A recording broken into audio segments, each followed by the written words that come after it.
All right, are we back? I have no idea what just happened. It's like they wasted no time to cut me off. Like, this stuff is so stupid. It irritates the shit out of me. No matter what I do, it's not good enough. They gotta cut the live.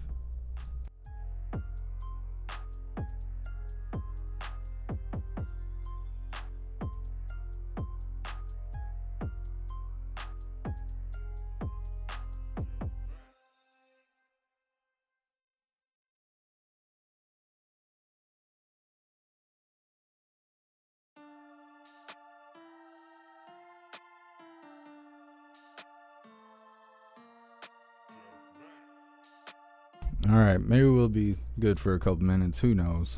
Stuff's stupid. Anyways, did you guys see the press briefing that just happened about the inmates from January 6th? We were going to cover it, but by the time I found it, they were already halfway through the briefing. I don't know what that was about.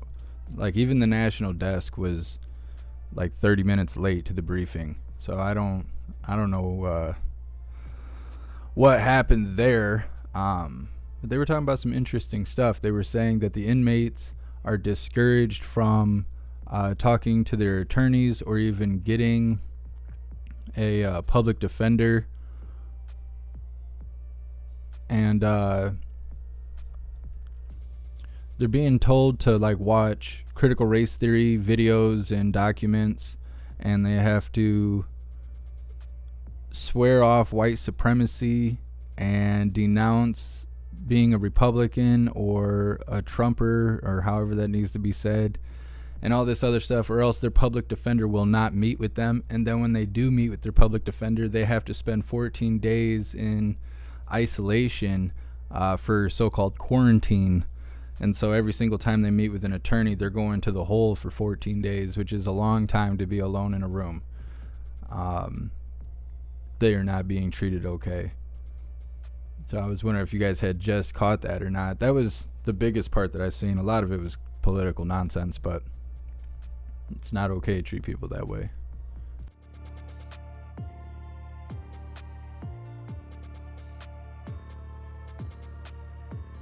Yeah, Andrew, it's a re-education camp.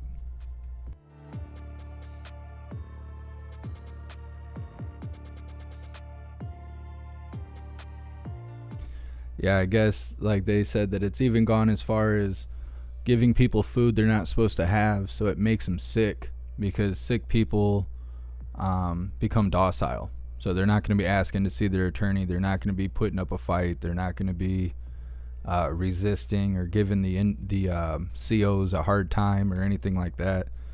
They're mistreating those people.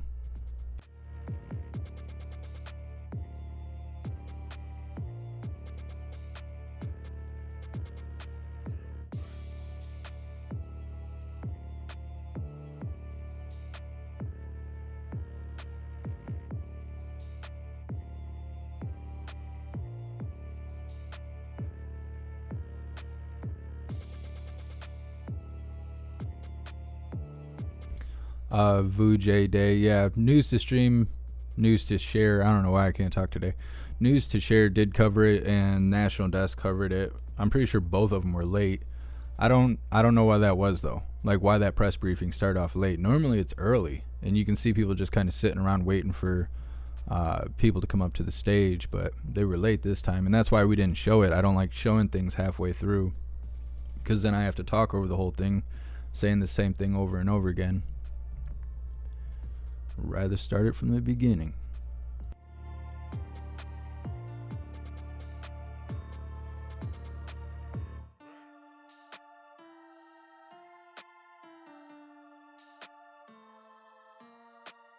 What's up, Lewis?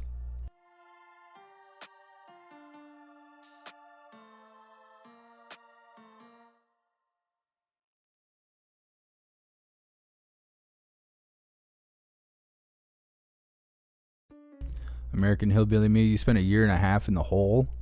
How did you do that? What did you do? Get in trouble every time you left the hole? I can't remember how much time well, I guess it depends where you are. In county, they only make you spend 48 hours in the hole or something like that, because it's harmful to your mental health. But the Holden County, they'd strip you naked, put a green coat on you, and chain you to the floor. So, I mean, it's a little bit different. It's not exactly max. It's worse than max. That's where they put the suicides and stuff. Aw, man, I'm probably going to get my life taken down. I shouldn't have said that.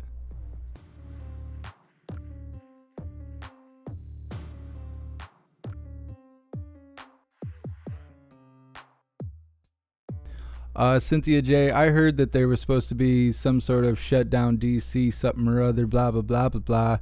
Ain't none of that going on right now. At like 10 o'clock in the morning, there was some sort of, I don't know, 15 people or something saying something with a van parked in the middle of the road. I don't know. By the time I seen it, it wasn't live anymore, but News to Share covered it, and it didn't seem like a whole lot of anything.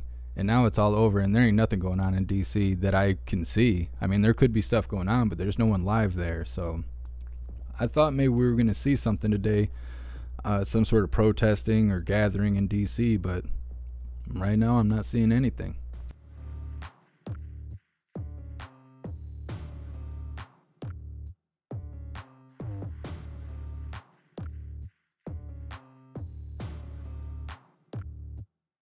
Yeah, Carolyn, I have not heard of that. I'm surprised that's happening in New York, considering you got to show your jab card just to get in a lift. They're full blown communist over there. That's too bad. I think LA is the same way. I think you have to show a jab card in order to go watch a movie.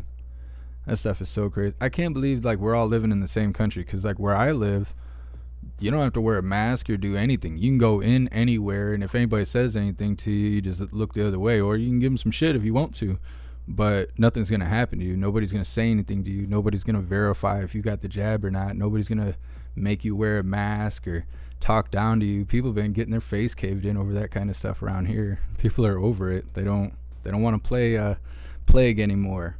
I want to play something new now. And then you think about what's going on in California and New York, where they're under full-blown communism. I don't know. I just don't understand how a jab card to get in a taxi is okay, but getting an ID so we know who you are when you vote in our country's elections, that's racist. I don't understand that. That doesn't make sense to me. What's up, TN?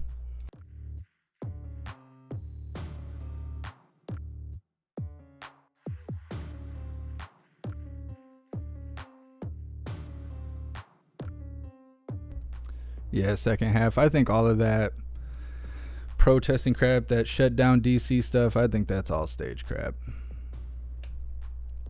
Where's Patriot Front? How come they didn't show up to shut down DC or whatever? People are still messaging me about that. Like I'm the one that made a decision about those people. I was just reporting on what I heard. I'm getting hateful emails. Oh, Jeff Mack, you're the biggest piece of shit for calling Patriot Front racist and blah, blah, blah. I'm sorry. That's what they all were saying. I don't know. Trying to report the news. Sorry.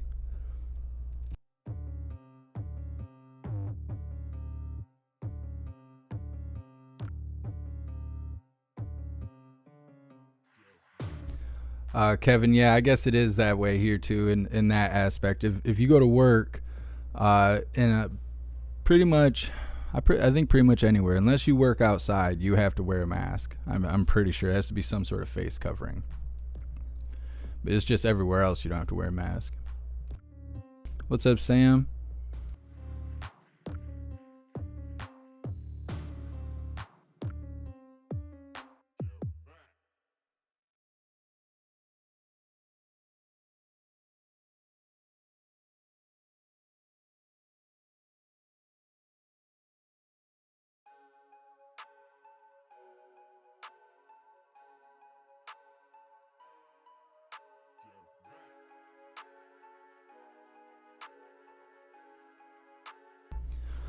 Carolyn, it seems like military is taking over anywhere that's really locked down, and they're coming in through the medical fields because they had the mandates or whatever, so then a lot of the medical personnel had quit or got fired or whatever, and so there's not enough staff to take care of sick people, so then the hospitals put out that information saying, oh, there's so many sick people that we can't take care of them all, and they leave out the fact that it's because they're short staffed because they let all those people go. And so in order to make up for it, they bring in National Guard and have the National Guard work inside the hospital. And now you already, like, now at this point you have active military functioning in the city, and they're basically on standby. And I'm seeing National Guard leak in through different states by doing this. And this is how they're making their presence. And any kind of police officer, fire department crap, the more that stuff crumbles, the more you'll see National Guard start leaking into those positions. And if it keeps going this way, there's a high probability that we will have active military on the streets. And it's a good way to desensitize all of us, make us all get used to seeing these people, members of the military, and having them be amongst us and functioning in our society. It desensitize us, and if one day they flip the switch and put them in control, we'll already be used to it.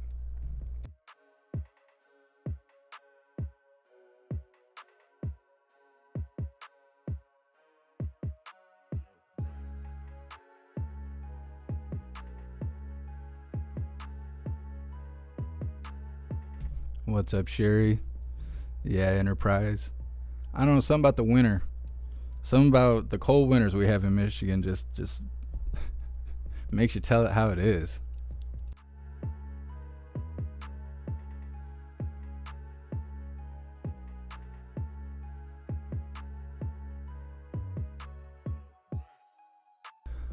V7, yeah. They're already doing that. Green zones. That's what they're called, is green zones.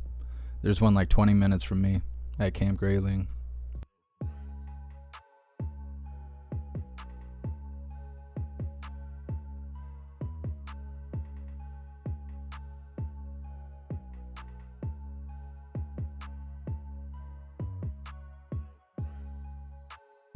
Sherry, you watched the conference? Yeah, I just got done watching it too. I was gonna stream it, but they were late, and then I was late, and I was like, well, I'm sure the hooligans are watching it, so I didn't put it up.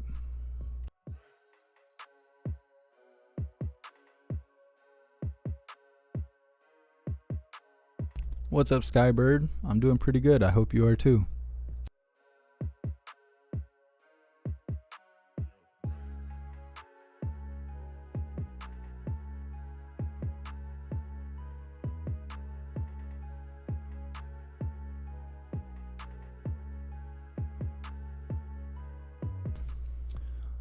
Jesse, you don't think they'll use the Guard? You think they'll use paid contractors?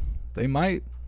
They might use all them Afghanistan soldiers they just recruited, all those 20-year-old male Afghanis that they brought here during the pullout of Afghanistan, brought them straight to bases.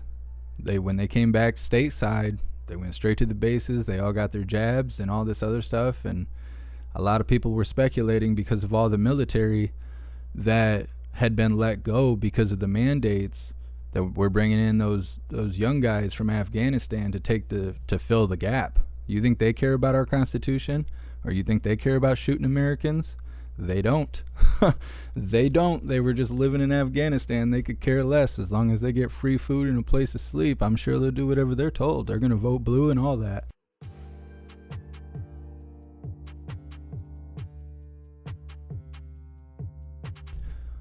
Enterprise, send me your music either through like Instagram, Discord, or send me an email and I'll check it out.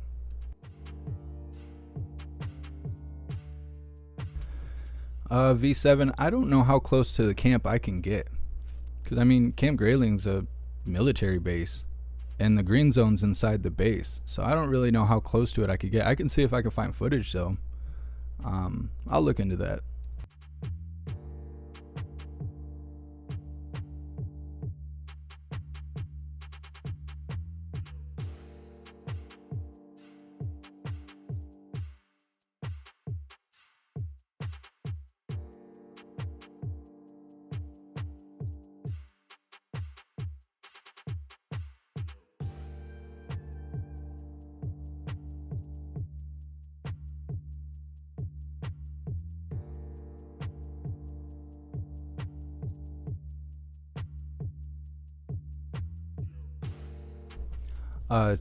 Yeah, I seen that old man Walter and Putin were supposed to have some sort of phone call today.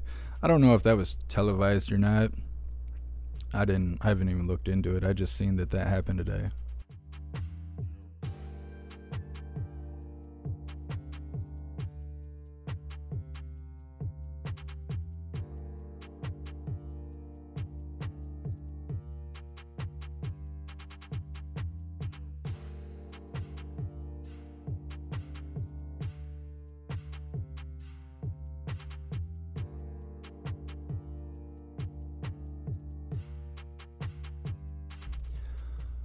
Enterprise, yeah.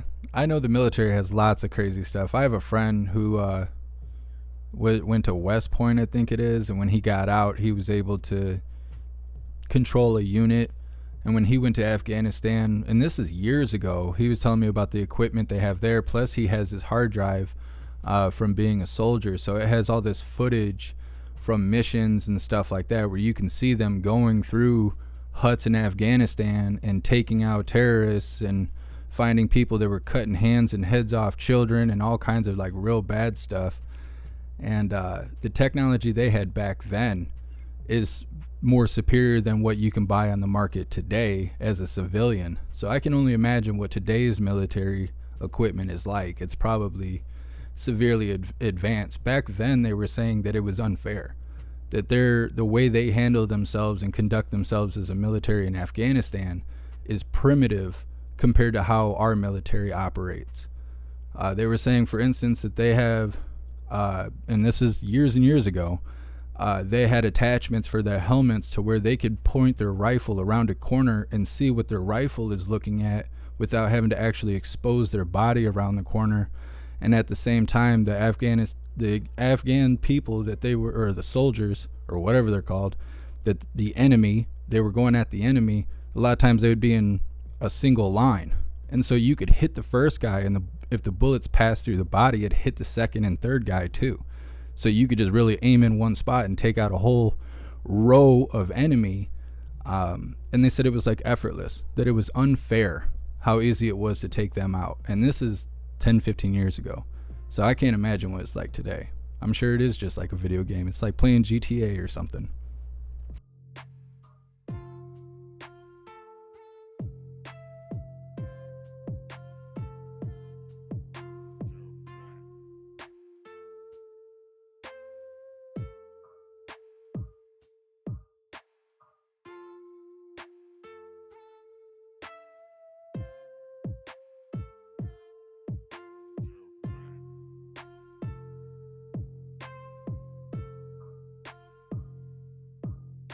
Yeah, it's like they're playing GTA with cheat codes.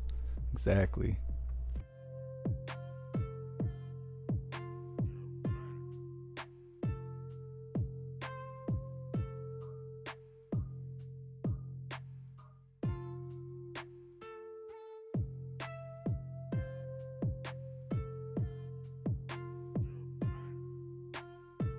Thank you so much, Quitting Time, for your donation and your support. I really appreciate you.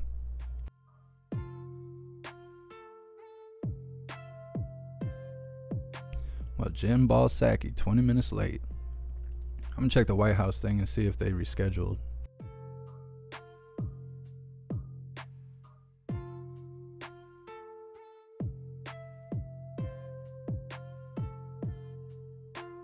Nope, it's still set for 2 o'clock. She's just late.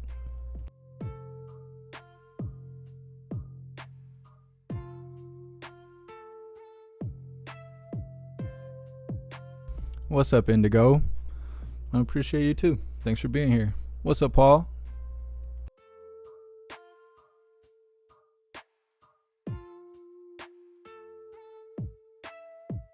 Skybird, do I know if Monkey works? No, I don't think so. I think there might be a hooligan called that, but I don't know about specifically what you're talking about.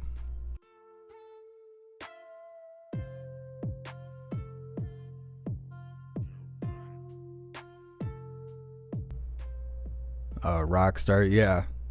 Well, that might be why we left that equipment in Afghanistan. We were like, hey, we got the new stuff, so we just thought we would give you some because we know you're still running on Last Conspiracies model. So now that we got some new plans in the works, we're going to go ahead and update your guys' equipment here so we can keep the show going. Let's So stupid.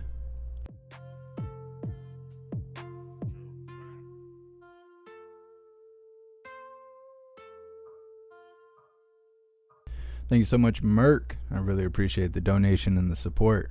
Thank you for being here. What's up, Spoffy? Butthead, you think old Jembal Psaki's hot? Some people do. Some people dig her. I don't know though. Not for me. She ain't for me.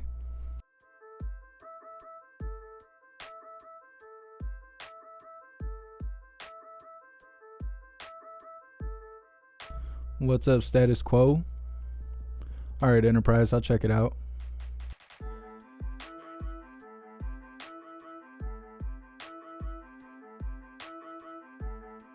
What's up, Pamela? Thanks for being here. What's up, Matt?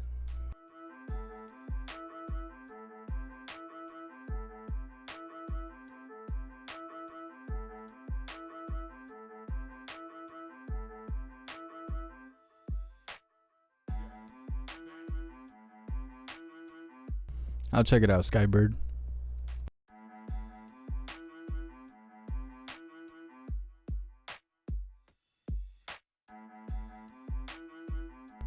She's only 43? I thought Jembal Psaki was a little older than that. I just looked it up the other day.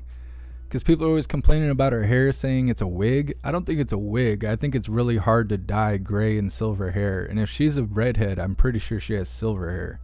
So I think redheads go silver. I got little silver hairs all sprinkled in, trying to get all peppered. You know, I think they like that. Working on it. Getting old. Got to make it fun.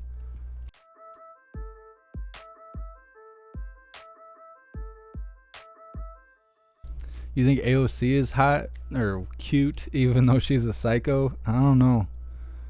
I don't know about that. To each their own.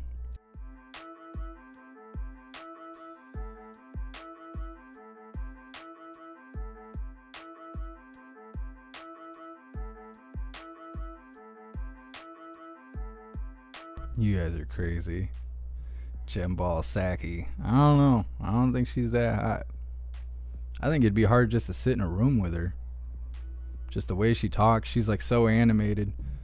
And like sitting there trying to watch a movie. You're like, yo, would you chill out? Sitting over on the couch, whipping your hands around, spewing them lies. We don't want to hear that. I don't think I could be in a room with her. And I definitely would call her Jembal Psaki. I'm just so accustomed to it now. I have my hand in the air. Be like, Mr. Mac. Be like, listen, Jembal Psaki, we want to know. How do you get your human face on every day? Thank you so much, Slenderella, for your donation and your support. I really appreciate you. What's up, Dennis?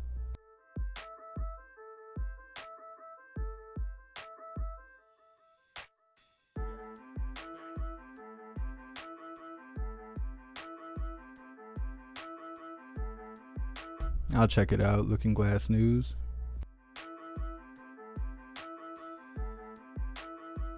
Those redhead fuckers sleep in refrigerators. Don't trust them. Redheads, they got it the hardest. The whole world thinks they don't have souls. It's difficult.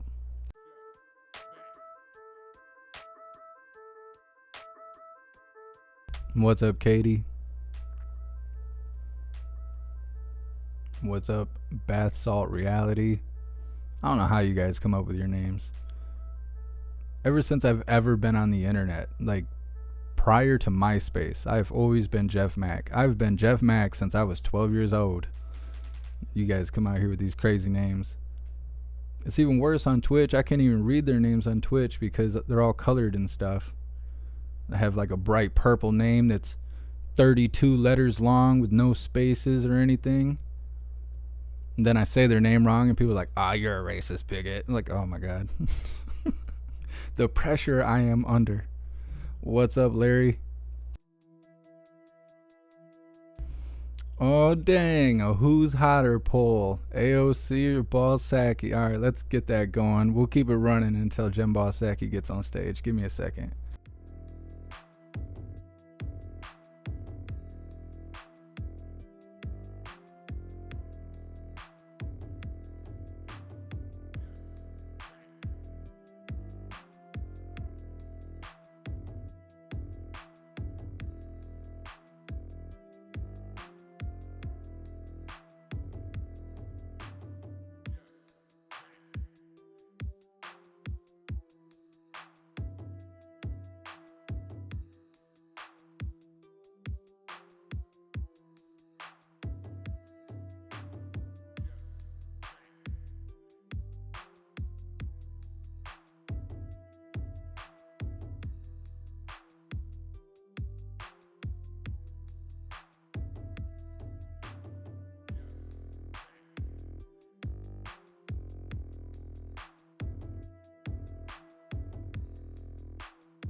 trying to think of a fourth and I couldn't come up with it. Sheep, you don't sleep in a refrigerator. I'm assuming you're a redhead. It's good to know.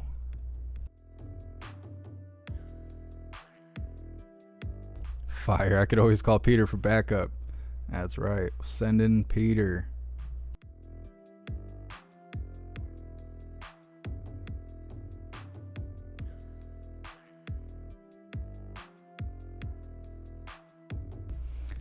Farm girl, I think that depends. I think that depends on who you ask. Because when guys get old and we get gray haired, silver hairs, maybe women think it's sexy and sophisticated, but we just tell each other we're getting old and we're trying to take bets on who's going to kick the bucket first. So I think it's all based on perspective.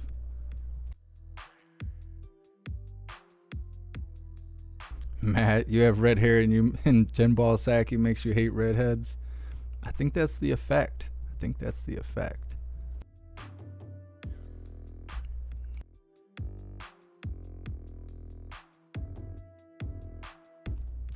Poe, I do own crypto, but I don't own a lot. I'm not like one of those basement investors that like sink all their money into hoping I get rich like overnight. I mean, maybe I'd be rich if I actually live like that, but I don't. I don't believe in getting rich quick. The faster the money comes, the faster the money goes, and I don't like that. And so, I mean, I got some just to have some, but not a lot.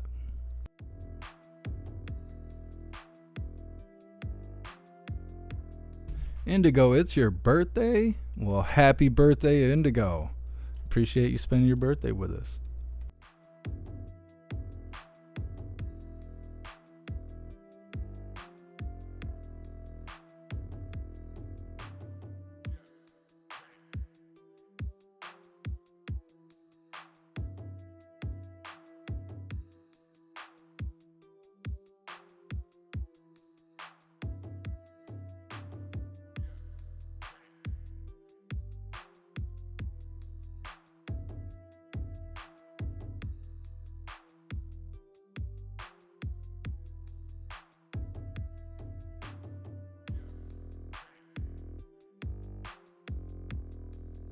What's up, Parabellum? Jen is a hunchback. I don't know if she's a hunchback. I'm trying to think if I've ever seen like a side shot of her. Hillary, that's who I should have put for the fourth one. I was trying to think of a fourth and I was gonna say Pelosi, and then I was like, nah, Pelosi's too obvious. But Hillary, that would have been the one. I messed that up.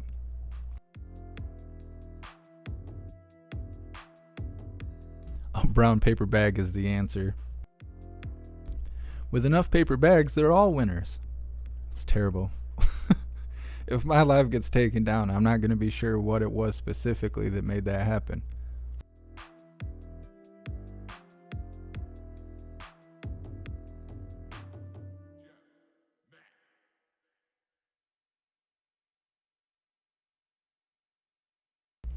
Nah, Cookie Monster, I can't be getting people all mad at me and stuff. That kind of poll have people getting upset. I had a lot of people get upset because we had some sort of weight-related poll during the Kyle trial, and people got pretty mad about it because I wasn't fat shaming. I left the fat shaming up to you guys. I just asked the questions, but they didn't like that, so we can't do no polls like that.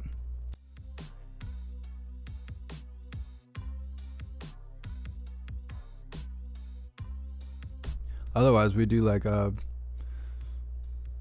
fuck, marry, kill or whatever, and put the 3 names up and you guys decide the order. But no, I'm gonna dig myself a hole here if I keep going. What's up, Carolyn? What's up, Snooky?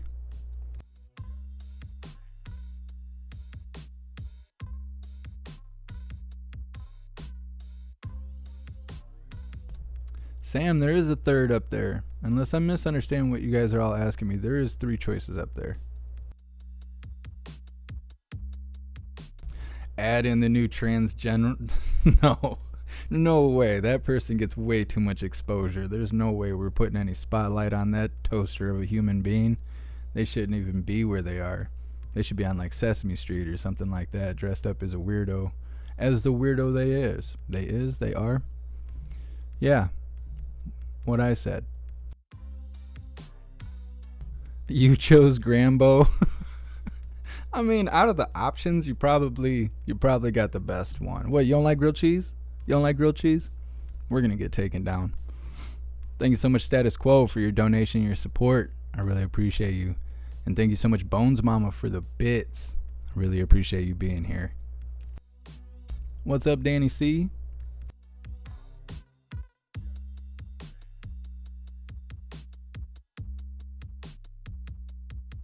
Grambo won. Is Grambo winning? I think Grambo is winning.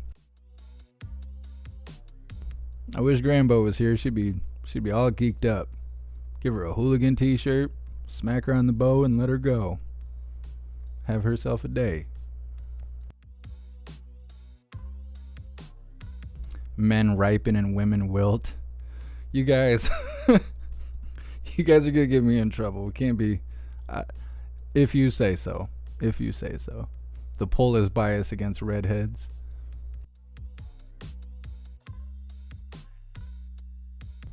Sam, you think Peter's why Jim Balsaki's 33 minutes late? Could be. I wonder what sort of. I kind of wonder what Jim Balsaki does when she's not on stage lying her face off. I don't know. It's just something you do when you got charisma coming out of your eyes. She says the most craziest stuff ever. Jen Wren, shut down DC. There's nothing going on. I don't know. There seems to be a really big expectation for like DC burning down today, but there's nothing going on. I think they tried to get it kicked up this morning. Nobody wanted to participate. Let's see, it's 2:30 now. It's usually slow. Even when there was the MAGA Million marches, right around 2 o'clock, it got slow. So I'm assuming by 5 o'clock, if there's nothing going on in DC, it ain't going to happen. I think it's a big old false flag anyway, but I've been keeping my eyes open. I thought that it was going to be busy today, but here we are watching Jim Balsaki.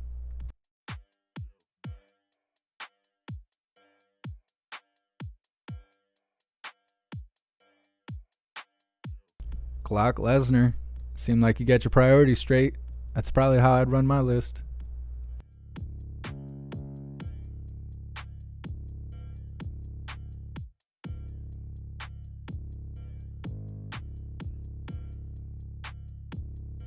Enterprise. I've thought about investing in gold and silver, but I can't afford either. Just not able to. Maybe if I went to like pawn shops or something, but then that means I gotta trust those people. I've thought about ordering from I can't think of what they're called, like authorized dealers and stuff. But you got to spend like $300-400 in a single purchase, otherwise they won't deal with you, and I don't have money on that stuff.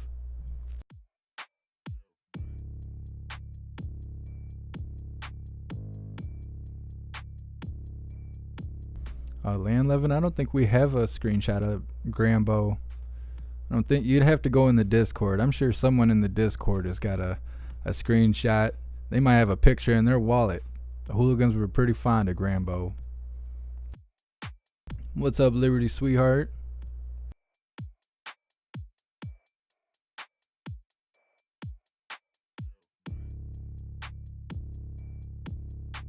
Thanks for letting me know, Edward. I wasn't quite sure there.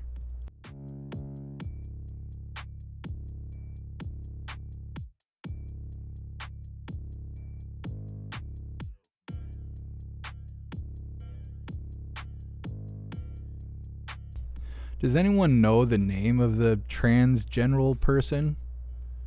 I think everybody's just in so much shock about it. They're just like, yeah, the trans one, because there's only one.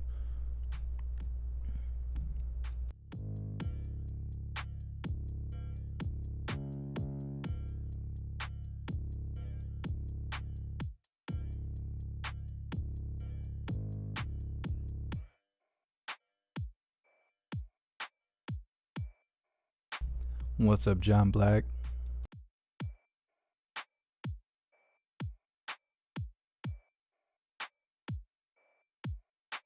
Who's got better hair, me or Salty? No, I'm not. We're not doing that. I don't need you guys shaming me like that. I miss my hair. It's part of getting old. What's up, Tam Tam? PT News is getting sued? For what?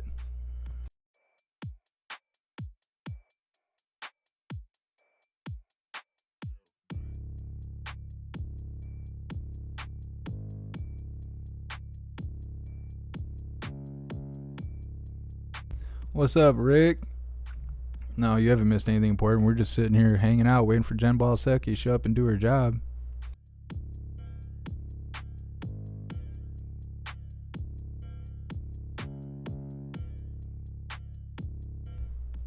The Cubecast.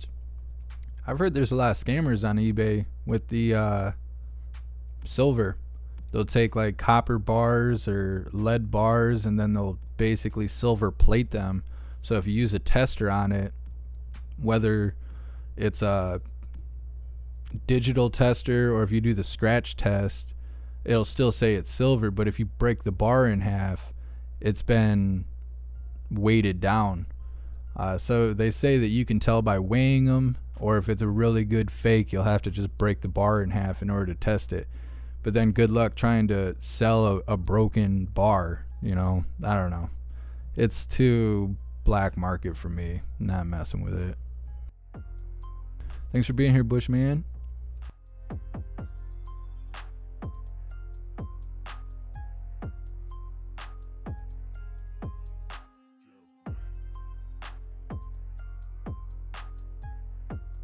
Thank you so much, Valerie, for your donation and your support. I really appreciate you.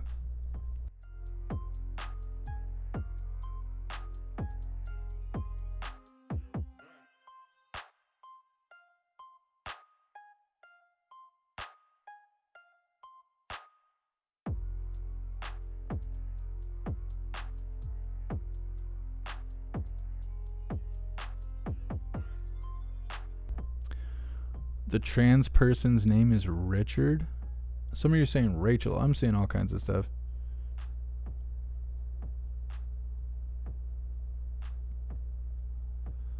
I'm seeing Richard, Rachel, and Rochelle. We'll just stick with the trans person. That way we know who we're talking about.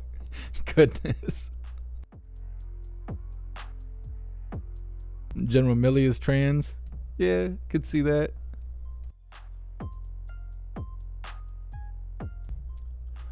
All right, that sounds cool, Edward.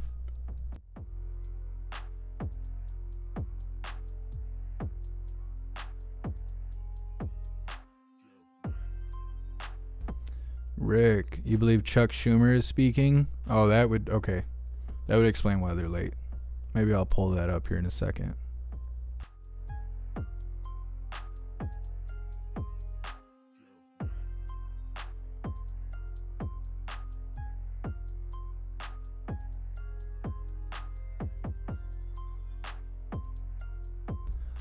David Brooks, I have seen that mining gold and silver using products. I have a lot of computer parts, 4.5 totes of computer parts, random RAM sticks and processors. I probably have 100 processors, and I know that you can take like hydraulic fluid and soak these parts in it, and it will just kind of disintegrate the plastic. It'll melt the plastic, but then all the gold and whatever other precious metals you have will separate, and then you can harvest it. But I don't really have time to do that stuff. I have the resources, just not really the time or the energy for it.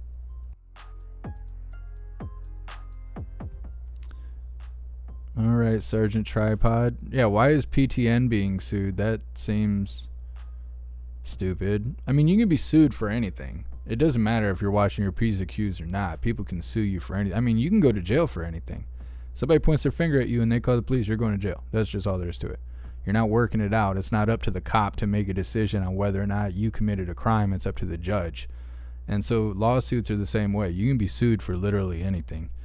I didn't know that PTN News was being sued, and I'm not sure why. The only thing I could see that you could sue somebody that would really stick is defamation of character. If you talk about someone in a certain kind of way, that you could be sued for that. But a lot of times, if I say anything about anybody, it's because of what they're doing right there on the screen. It's not really like I'm making assumptions about anybody, which I tried to make very clear about Patriot Front, but people want to put that on me like it was my fault. Like I wrote everything on the internet. I don't know. What's up, Bipolar Bear?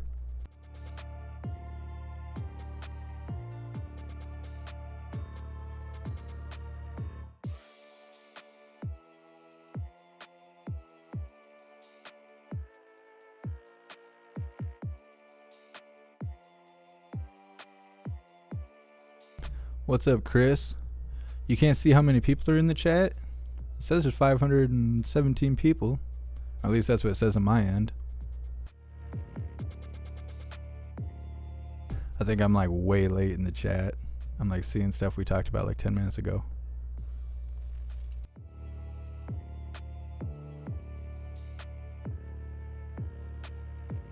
Liberty Sweetheart, yes. I really dig that you tagged me on that stuff on TikTok. Those impersonations of Jen Psaki are hilarious.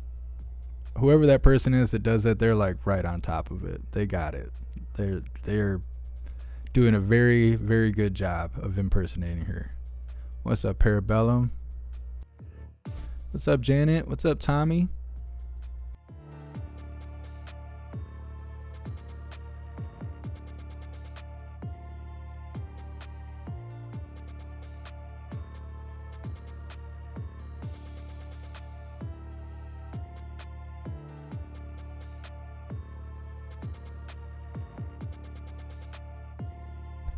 Yeah, Sam, we would try and cover Maxwell trial.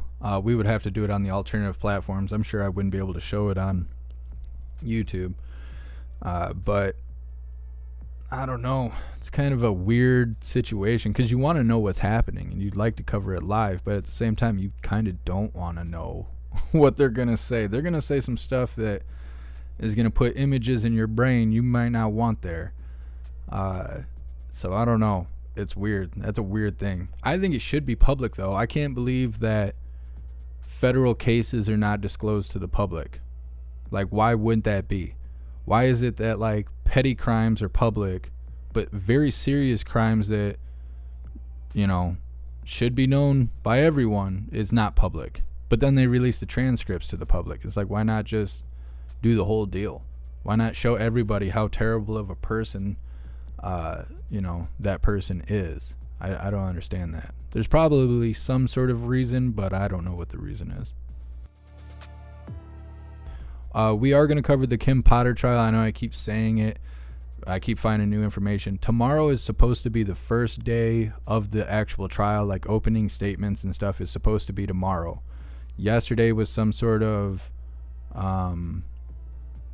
protocol kind of deal where they were dealing with objections and I'm sure submitting evidence and stuff like that. Today is supposed to be a day off. Tomorrow is supposed to be the first day of the Kim Potter trial. I'm not sure what time. I'll have to look into it, but I want to say it's 9 a.m. Eastern time.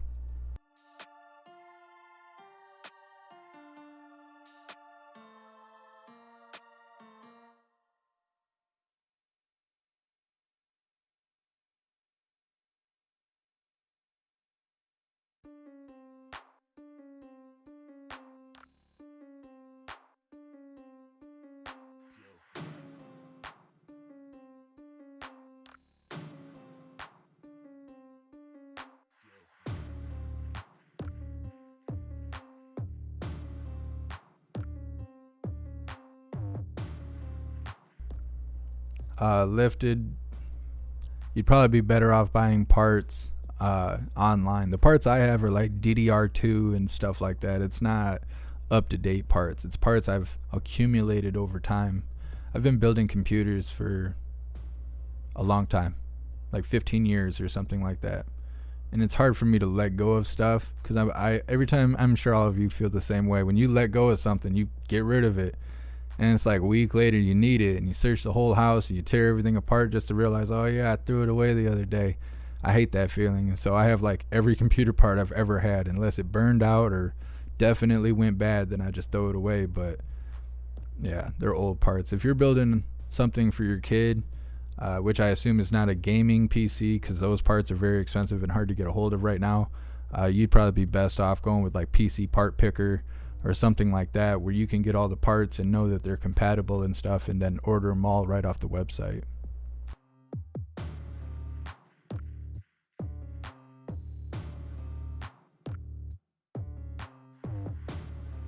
I'll check it out, Sergeant Tripod.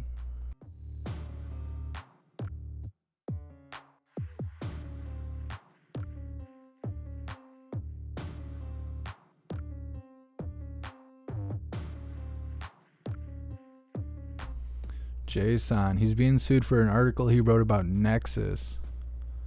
I don't know. I don't even know what Nexus is. I'm going to have to look into that. That's interesting. It's got to be a defamation thing. I mean, unless he says something really specific, I don't know. I'll have to read into it.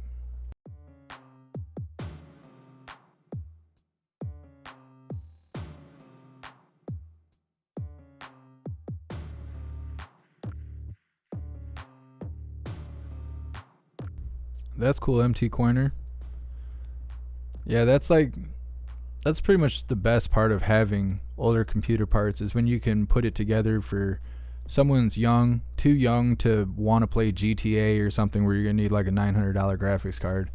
And that way they can learn the ropes and stuff about how to use a PC, because there's definitely a lot more to running a computer than just having an outstanding graphics card. And having younger kids and stuff get on PCs early and stuff like that, I think that's definitely a positive use for old computer parts and stuff. I've actually thought about doing that.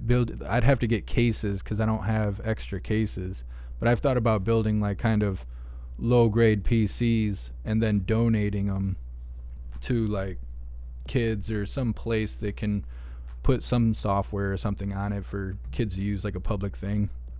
There's a place in Ludington that's called like the Sandbox or something, and it's like a kids museum where everything in there is hands-on learning and stuff like that. And I've thought about building a couple PCs and putting them on there, and they could put Oregon Trail or something on them, and kids can mess around, do some reading and math and stuff on it.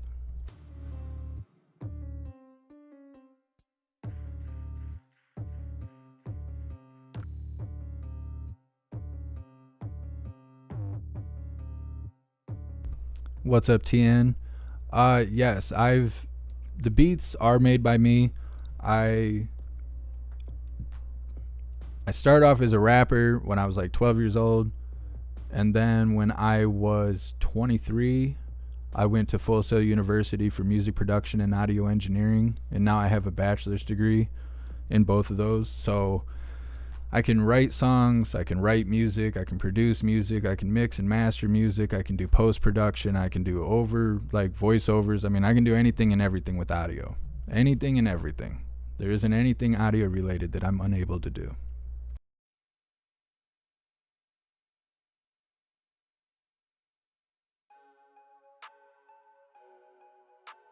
Sergeant Tripod. Yeah, I kind of I didn't think about how much I just aged myself there by bringing out that Oregon Trail. Is that even a thing? Have they remade that yet? They probably will. It'll come out for like the new Xbox.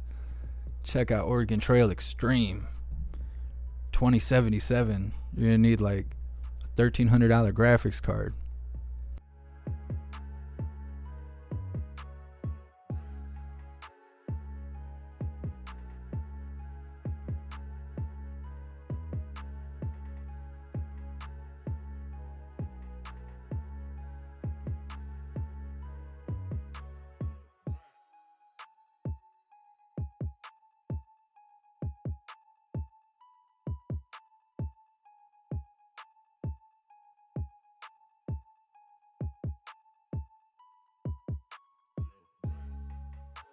Will PT News give us a live courtroom feed for the lawsuit?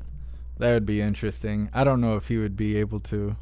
They would probably have to have a third party. I don't know if he would be able to have people in the record. Maybe. I don't really know the stipulations of recording in a courtroom.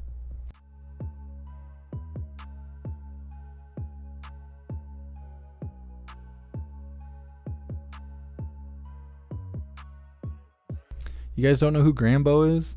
Okay, for everyone asking who Grambo is, Grambo, okay, somebody did answer. Grambo was a witness at the Kyle Rittenhouse trial. She seemed very fair, but American loving. She's all about her Second Amendment and her rights as an American.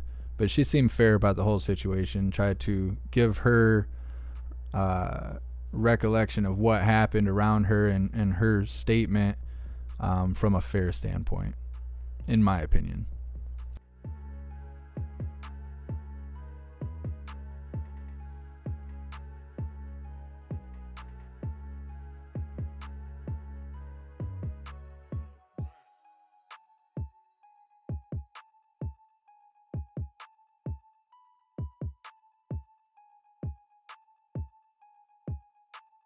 TJ Stonehouse. I'm not old as dirt. I'm getting there though. Getting there. Making my way there.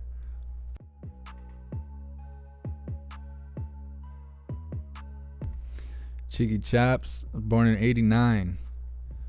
I think the last time I played Oregon Trail, I was in 3rd grade. I think it's so crazy how much life has changed in so many ways. But the biggest one that I see on a daily basis is how we grew up with computers versus how everyone grows up with computers now. When I was younger and they were teaching us how to type, and this is way before social media or anything like that, we were like one of the first classes to have a typing class to teach you how to type on a keyboard. And all it did was make me mad and want to like throw the computer out the window. It probably still would today. I don't like being told what to do. Anyways, they would tell us over and over again, just full-blown brainwashing. You do not give your personal information out on the internet. You don't say your real name. You don't say where you live. You don't say anything about your real life. And now today you get on your phone. The phone wants to know who you are and where you are. Facebook wants to know who you are and where you are and what you ate and who's your girlfriend and everything else. And they want all your personal information. And I think that's so crazy how the world has changed in that kind of way, and how big computers are now compared to back then. They only did specific tasks. But they've really conned everybody into giving all their information to the internet.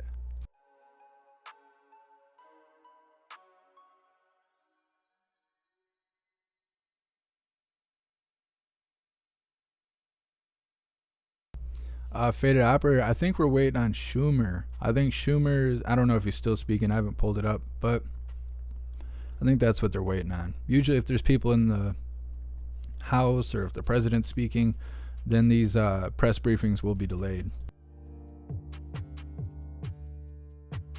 Gotta make sure I still got it on the live.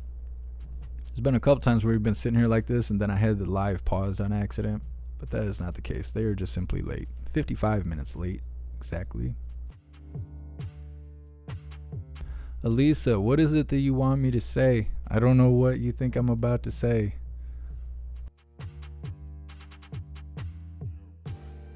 What's up, Kevin?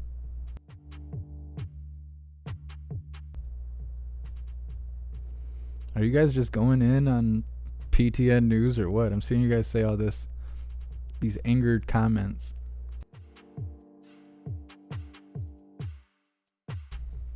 I don't know, Stonehouse. You might have been able to get away with saying something like that a while ago. I don't know about now. Saying that Jen is a good girl. She just fell in with a bad crowd. She seems to like where she's at. And like I've said before, people get in where they fit in. As happy as she looks, I think she likes being on the bad team, being one of the super villains.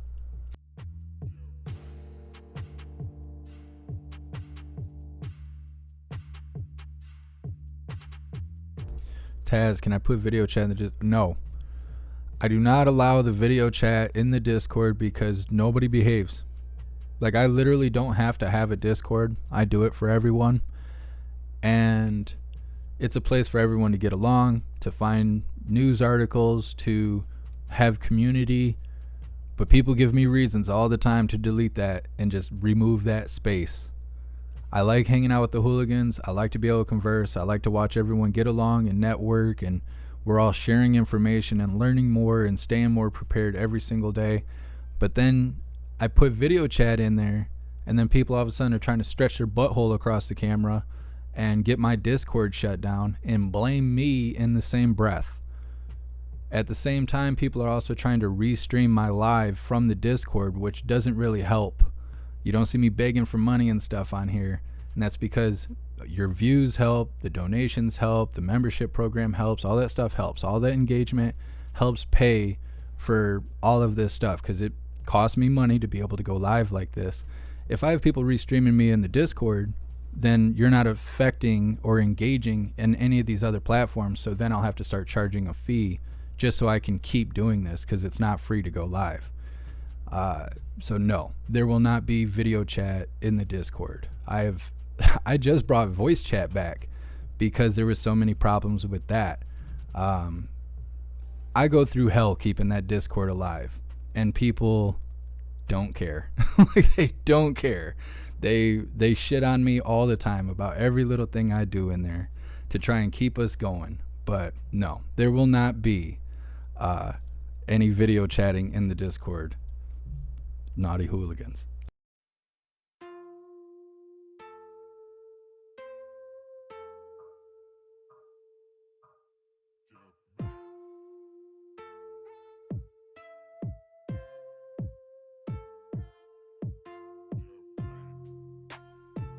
What's up, Hydrodynamic?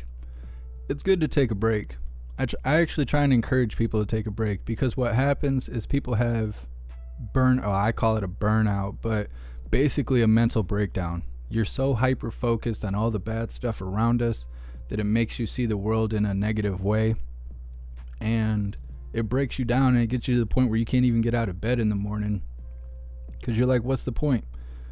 You know, wake up and listen to old man Walter tell you what to do, how to live your life, and what you can and can't put in your body. You're gonna have Psaki dodging questions on stage. You know, you're gonna go to work and have them tell you to wear a mask and step on your rights every time they get a chance. And then you get to the point where you're like, you can't even have fun. Every movie you watch reminds you of real life and the freedoms you don't have anymore. Can't talk to your coworkers because everything you're talking about is political. And you can't turn on anything that connects to the internet because it's also connected to political nonsense. And you get to a point where you just shut yourself off and burn out. And a lot of times when people burn out, they happen to go to the Discord and have a giant meltdown in front of everybody and accuse me of stuff, then go on to Twitter and follow out with that, and then they disappear for 2 or 3 months. So for you to take the initiative, take a break, get your mind right, and come back and hang out with all the cool hooligans, that's the way to go.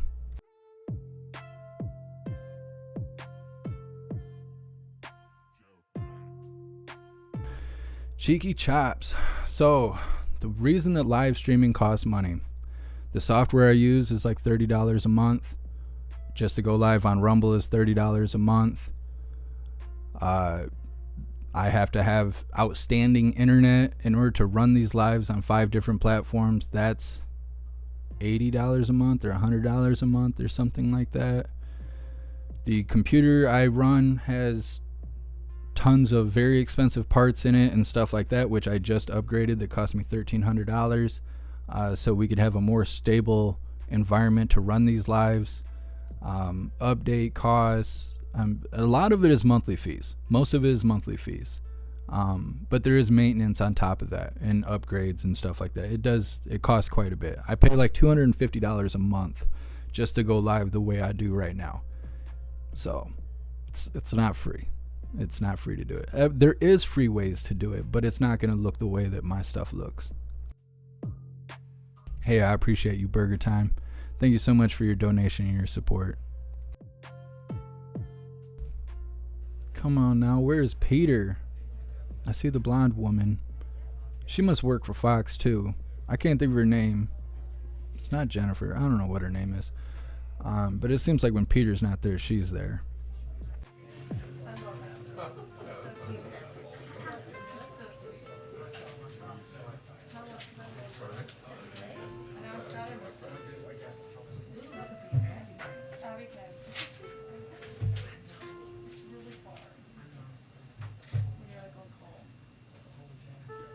Bailey, if I opened the Discord and read it out loud on YouTube, that would be the last episode. They would delete me. People are very honest in the Discord, and I mean, that's what it's for. Not to be vulgar or rude, but to just be honest, and people take advantage of that. But I could not show that on YouTube. Digital fasting. That's great. That's awesome. That's what people need to do. When you start getting hyper focused on the world burning down, you need to do a digital fast.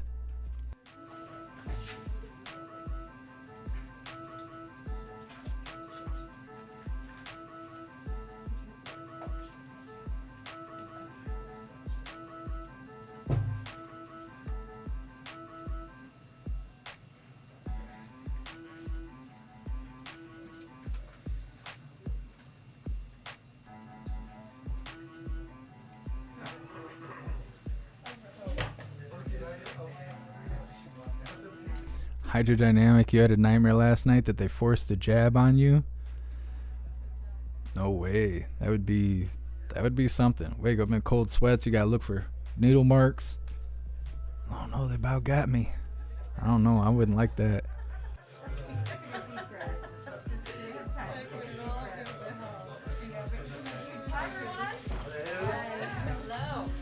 All right. Good afternoon. We have our National Security Advisor, Jake Sullivan, joining us for the briefing, who will give a brief opening and then take some questions, and then we'll proceed with a briefing after that. With that, I'll turn it over to Jake. Thank you so much, Mercury Girl. Thanks. I really appreciate you. See everybody here today. As you all know, President Biden held a secure video call today with President Putin. The call covered a range of issues, but the main topic was Ukraine. President Biden was direct and straightforward with President Putin, as he always is. He reiterated America's support for Ukraine's sovereignty and territorial integrity.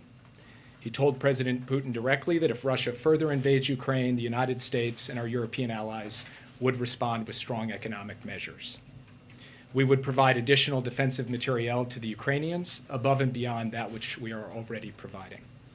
And we would fortify our NATO allies on the eastern flank with additional capabilities in response to such an escalation. He also told President Putin there's another option, de-escalation and diplomacy. The United States and our European allies would engage in a discussion that covers larger strategic issues, including our strategic concerns with Russia and Russia's strategic concerns. We managed to do this at the height of the Cold War, and we developed mechanisms to help reduce instability and increase transparency. We've done this in the post-Cold War era through the NATO-Russia Council, the OSCE, and other mechanisms. There's no reason we can't do that going forward, provided that we are operating in a context of de-escalation rather than escalation.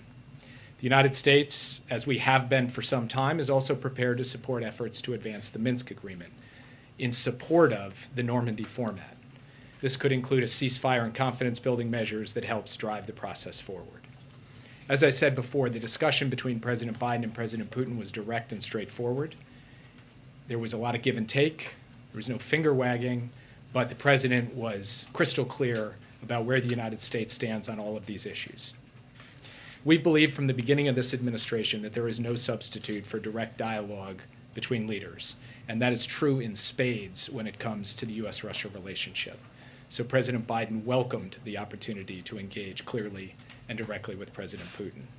Indeed, as President Biden said after his meeting in Geneva in June with President Putin, where we have differences, I want President Putin to understand why I say what I say and why I do what I do and how we'll respond to specific kinds of actions that harm America's interests and indeed harm our allies' interests. That's exactly what he did today.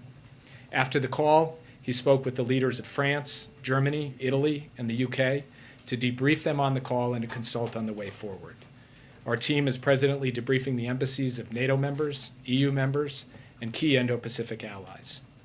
The president will be speaking shortly with the leaders of both houses of Congress and talking to them about ways in which the administration and the Congress can work together on a bipartisan basis to stand up for American interests and values and stand behind our friends and partners. And President Biden will be speaking with President Zelensky on Thursday, following on yesterday's discussion between President Zelensky and Secretary Blinken. In terms of next steps, the President and President Putin agreed that our teams will follow up on the issues discussed today. The President and his European colleagues agreed that our teams will work together to ensure that our engagement with Russia going forward both involves and is closely coordinated with European allies and partners so that we are all on the same page. There's a lot of work to do in the days ahead.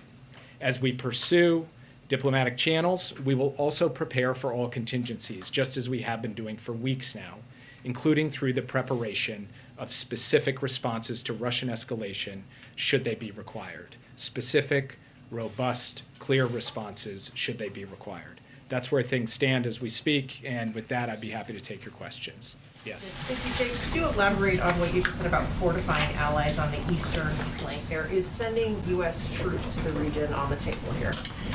So what I'm referring to there is in the event that there is a further invasion into Ukraine, a military escalation in Ukraine, obviously many of our partners on the Eastern Front, our Baltic allies, Romania, Poland, other countries, will be increasingly concerned about the security and territorial integrity of their countries.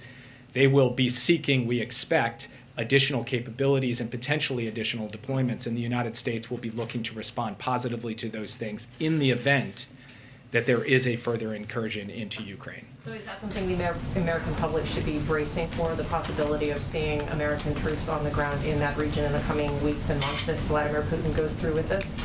I don't know if I would say bracing for, since we currently have rotational deployments in the Baltics. We conduct exercises on a regular basis in both Poland and Romania. The presence of American military service members in rotational fashion in these countries is not something new.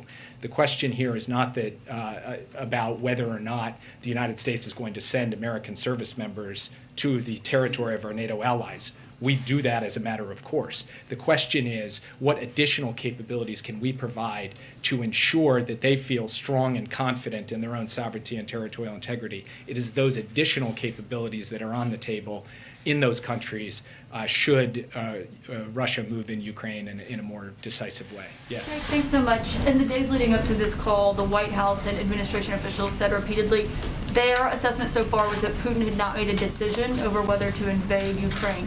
So did President Biden get clarity from him on whether or not that is his intention?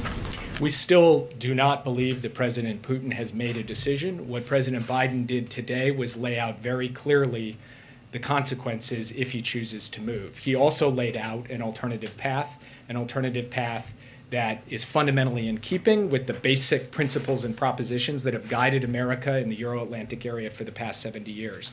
And ultimately, we will see in the days ahead through actions, not through words, what course of action Russia chooses to take. Yes. In your statement, one quick follow-up. In your statement of the readout of the call, you said that the President Biden told him the United States was ready to take strong economic measures and other actions if needed. What are those other measures that the United States is prepared to take? I just spelled those out in my opening remarks, both the supply and provision of additional materiel as well as the additional deployment of assets and capabilities to NATO members in the event that there's a further incursion. What are the strong economic measures, and how are they different from the ones you put on Russia in 2014, which didn't deter Russia from taking Crimea? What are they, and why do you think they'll work better this time? I will look you in the eye and tell you, as President Biden looked President Putin in the eye and told him today, that things we did not do in 2014, we are prepared to do now. Now, in terms of the specifics, we would prefer to communicate that directly to the Russians, to not negotiate in public, to not telegraph our punches, but we are laying out for the Russians in some detail the types of measures that we have in mind. We are also coordinating very closely with our European allies on that at a level of deep specificity. We have experts from the Treasury Department, the State Department, and the National Security Council in daily contact with the key capitals and with Brussels to work through that package of measures. But I think it is not profitable for us to lay out the specifics of it standing here at this podium today. Thank you. Did President Putin ask for President Biden to commit to not allow NATO or Ukraine to join NATO, and did President Biden make any kinds of concessions such as a reduced U.S. presence or any commitment on NATO and Ukraine's membership? I'm not going to characterize President Putin's side of the conversation or go into details in terms of what they discussed, because I think they need to have that space to be able to have robust exchange. But I will tell you clearly and directly, he made no such commitments or concessions. He stands by the proposition that countries should be able to freely choose who they associate with. On the material that you said that you're going to send, following up on Caitlin's question, how quickly can that be delivered? We have an ongoing pipeline that delivers various forms of defensive assistance to Ukraine. Indeed, there was the delivery of defensive assistance to Ukraine just very recently, and that will continue. So it really depends on the type or form, but this should not be thought of as a circumstance in which you completely turn off the dial or turn on the dial. There is an ongoing pipeline. Whether that pipeline needs additional supplements as we go forward will depend on how circumstances evolve. Yes. Thank you so much. You have said that the administration will take action if Russia does escalate militarily. Satellite images show that hundreds of Russian troops are amassing on the border with Ukraine.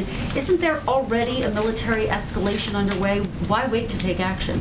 So our view on this is that the fundamental object of the policy the United States is pursuing in lockstep with our European allies is to deter a Russian military invasion of further territory of Ukraine.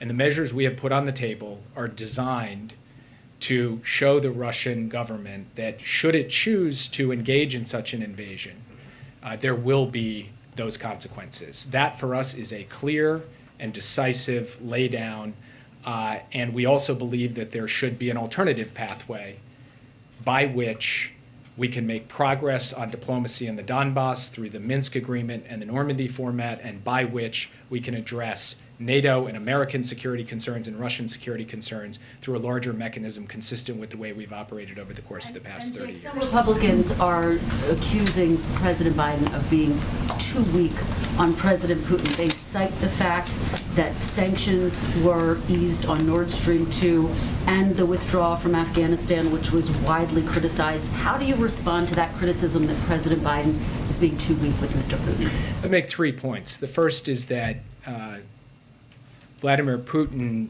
standing behind then President Medvedev in 2008, invaded Georgia when we had 150,000 or more troops deployed in Iraq and Afghanistan. So the connection between our deployments in foreign wars and the calculus of Russian leaders when it comes to the post-Soviet space, there's not good evidence to support that. Number 2, when it comes to Nord Stream 2, the fact is that gas is not currently flowing through the Nord Stream 2 pipeline, which means that it's not operating, which means that it's not leverage for Putin. Indeed, it is a leverage for the West, because if Vladimir Putin wants to see gas flow through that pipeline, he may not want to take the risk of invading Ukraine. And then number 3, the president has shown over the course of the past 8 months that he will do what he says he's going to do in response to Russian actions. So President Putin can count on that. He said he would impose costs for Navalny. He said he would impose costs for SolarWinds. He did those things, and if Russia chooses to take these actions in Ukraine, he will do the same. He's not doing this to saber rattle. He's not doing it to make idle threats. He's doing it to be clear and direct with both the Russians and with our European allies about the best way forward. And we think this stands the best chance alongside a pathway to de-escalate to avert a potential crisis with respect to an invasion of Ukraine. Russia suggested in recent days starting talks on a new European security pact. Did Putin bring this up, and did President Biden agree to start those talks? Again, I'm not going to get into the details or characterize what President Putin said. I will say that formal agreements or formal treaties were not on the table in the conversation today, but the straightforward notion that the United States, flanked by our European allies and partners, would be prepared to talk to Russia about strategic issues in the European theater, that was on the table, and we are prepared to do that, as we've been prepared to do that throughout both the Cold War and post-Cold War eras. What the right mechanism for that is, what the agenda for that is, and what comes of that, that is all to be worked out as we see how things proceed in the coming days. Yeah. The Kremlin has been going on since late October. Why hasn't the U.S. given additional material to Ukraine yet? This has been escalating for weeks. Why wait? As I just pointed out in response to an earlier question, we are continuing to deliver defensive material assistance to Ukraine. We have done so just in the past few days. Yes. The Kremlin readout said that President Putin proposed to President Biden that both lift all restrictions on diplomatic missions that have been imposed in recent years. Can you say whether that's something President Biden is open to or whether it's something he spoke to on the call? President Biden is open to creating functioning diplomatic missions in both countries, but he didn't make any specific commitments with respect to the best pathway to do that. What he said was that as leaders, President Biden and President Putin should direct their teams to figure out how we ensure that the embassy platform in Moscow is able to function effectively, and as we believe the embassy platform here in Washington is able to operate effectively for the Russians. Just to follow up on Nord Stream, have you sent any message or had any meetings with the incoming German government on this issue? Are you urging the new incoming government to essentially threaten to pull support for this pipeline if there is a further incursion into Ukraine? We've had intensive discussions with both the outgoing and incoming German governments on the issue of Nord Stream 2 in the context of a potential invasion. I'm not going to characterize it beyond that, other than it is an object of great priority for the Biden administration. Reverse his waiver on... Jake, I'm sorry. So obviously the summit is being watched by a number of other adversaries, including Chinese President Xi Jinping. Some observers have described a nightmare scenario where President Putin invades Ukraine and also simultaneously President Xi uses force to reunify Taiwan with China. Is the U.S. prepared to deal with such a scenario? The United States is going to take every action that we can take from the point of view of both deterrence and diplomacy to make sure that the Taiwan scenario you just described never happens, and to try to avert the invasion and deter the invasion into Ukraine. That is the object of our policy right now. Those are the steps we are taking. That's what President Biden is doing and the messages that he's sending to President Putin. And with respect to Taiwan, the sum total of the efforts we've undertaken over the course of the past 8 months in the Indo-Pacific have also all been geared towards avoiding any kind of scenario where China chooses to invade. Yes. Is there any promise from the Russian side to use leverage to change Iran on its position? The president and President Putin had a good discussion on the Iran issue. It was productive. Russia and the United States actually worked well together, even in tense circumstances back in the 2014-2015 period, to produce the Joint Comprehensive Plan of Action. This is an area where Russia and the United States can continue to consult closely to ensure that Iran never acquires a nuclear weapon. Why did Ukrainian officials first deny that there was any troop buildup when Washington started putting out the information and then change their tune after the meeting with Blinken? So I'm not going to characterize the decision-making of the Ukrainian government, only to say that we are in daily contact with senior officials in the Ukrainian government. I'm in nearly daily contact with my counterpart in the Ukrainian government, and we believe that we are seeing a common threat picture here. And our message to our friends in the Ukrainian government, as our message was today to President Putin, is that the United States supports the Minsk process, wants to see progress made towards a ceasefire, towards confidence-building measures, and that is the best way forward. Yeah. Is the world safer today after that conversation between the two leaders, or less safe? And then I have a follow-up as to your answer. So all I will say is that the ultimate metric for whether the world is safer or not is facts on the ground and actions taken, in this case by Russia. Let's see. We are prepared to deal with any contingency, as I said at the outset, and I'm not going to make predictions or characterizations. I'm only going to say that President Biden will continue to do all of the necessary prudent planning for a variety of different pathways that could unfold in the Middle East. There is an impression in the Middle East that this administration is going to redo the Obama deal, lifting sanctions and freeze millions of dollars to this regime that is going to be spread to the proxies like Hezbollah. Hezbollah became stronger and stronger from the the money that Obama gave to this particular militia. So is this going to happen? Are you going to address the proxies of Iran this time at the table of the negotiation? So I'd make 3 points in response to that. Since Donald Trump made the decision to pull the United States out of the Iran nuclear deal in 2018, Hezbollah has continued to menace Lebanon and the region. Iran's proxies in Iraq and Syria and Yemen have continued to move forward. So not being in the nuclear deal has hardly been a solution to the proxies. Second, nothing about the nuclear deal stops the United States' capacity to deal with those proxies, and we are prepared to do so. In fact, in response to attacks on American forces in Iraq, the United States has twice under President Biden taken action, direct military action in response to those proxies, in addition to undertaking sanctions. And third, ultimately, an Iran with a nuclear weapon is going to be a greater menace in partnerships with its proxies than Iran without one, and so it is our determination to ensure they never get a nuclear weapon, and diplomacy is the best way. Yes. Can I follow up on Iran, please? The Iranians announced that they're going back to negotiation on Thursday. The administration criticized them last week, and they said they were not serious. In fact, they reversed the progress. What makes you think that, apart from hope, that actually they are serious this time? And how much over time you're willing to do it? And secondly, your counterpart, you negotiate with your allies and you coordinate with them. Your counterpart in the UAE is visiting Tehran as we speak. So is this a unilateral effort from the Emirates to do it or to reach to Tehran, or do you think this is a coordinated effort with the United States? I'll put this quite simply. The more Iran demonstrates a lack of seriousness at the negotiating table, the more unity there is among the P5+1, and the more they will be exposed as the isolated party in this negotiation. So really, the ball is in Iran's court as to whether it wants to show up and demonstrate that it's going to be serious or not. Looking forward to the meeting with, or the conversation with President Zelensky later this week, are there any steps or compromises Ukraine might be able to make to find a way to end this peacefully? So again, as I mentioned before, we're in constant contact with senior levels of the Ukrainian government. Secretary Blinken just spoke with President Zelensky yesterday.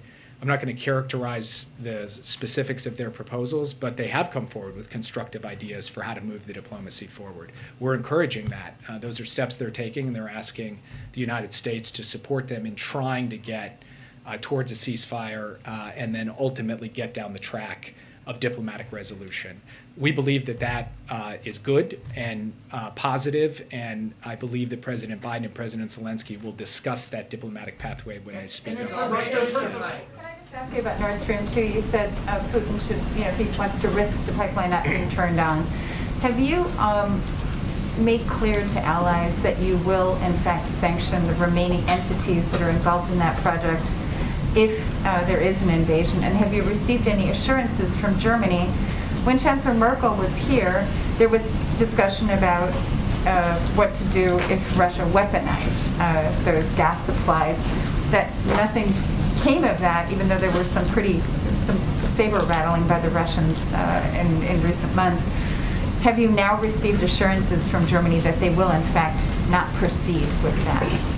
So in response to an earlier question, I said I wasn't going to get into the specific sanctions measures that we intend to impose, although we will be communicating those directly to our Russian counterparts, and we will be working through them detail by detail with our European counterparts. What I will tell you is that the subject of the future of Nord Stream 2 in the context of an invasion of Ukraine by Russia in the coming weeks is a topic of utmost priority. It has been discussed thoroughly. I'm going to leave it at that for today. Mr. Sullivan. Mrs. Sullivan, how the tensions between the United States and Russia can affect African countries? And my second question is, how do you summarize this meeting? It was productive, it was good, or not? It was a useful meeting. It was useful in the sense that it allowed President Biden to lay out in clear and direct and candid terms where the United States stands on this issue, and to do so having coordinated closely with his allies and partners beforehand, and also to talk about a potential way forward. Now, on the question of African partners, this is true the world over. the attempt to change the territories of another country by force should be vigorously opposed by every country in the world, including every country in Africa. I'll just take one more question. What was Putin's demeanor over the course of the 2 hours? Did he signal any willingness to back down? Again, I just make it a practice not to characterize the other side's position. He can speak for himself. I would say that his demeanor, like President Biden's demeanor, was direct and straightforward. And again, as I said in my opening remarks, this was a real discussion. It was give and take. It was not speeches. It was back and forth. And President Putin was deeply engaged. And I'm going to leave it at that in terms of trying to characterize where he is. All I can tell you is there is a tasking coming out of that meeting by the two presidents to their teams to start talking about how we might think about the diplomatic path. The president made clear throughout that diplomacy has to come in the context of de-escalation rather than escalation, and now we will watch what unfolds in the coming days. And I will thank you guys. I'm going to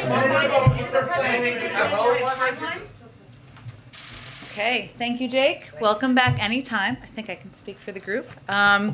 Okay, I just have a couple of items for all of you at the top. Eat shit, Jambal Psaki. Tomorrow, the president will be headed to Kansas City, Missouri, where he will continue highlighting how the bipartisan infrastructure law delivers for Missourians by rebuilding roads and bridges, upgrading public transit, replacing water infrastructure, and creating good-paying union jobs. The trip is a part of the president and the administration's nationwide tour that demonstrates how the president is following through on his promise to forge bipartisan consensus and prove our democracy can deliver big wins for the American people. And while he's there, he's going to be engaging with Governor Mike Parson, Kansas City Mayor Quentin Lucas, Representatives Sharice Davids and Emmanuel Cleaver, and a number of other state and local elected officials. He's going to be visiting the Kansas City Area Transportation Authority, and he will discuss how the historic investments in the bipartisan infrastructure law will provide more than $670 million in formula funding for public transportation, making commutes easier so people can get to work and home faster.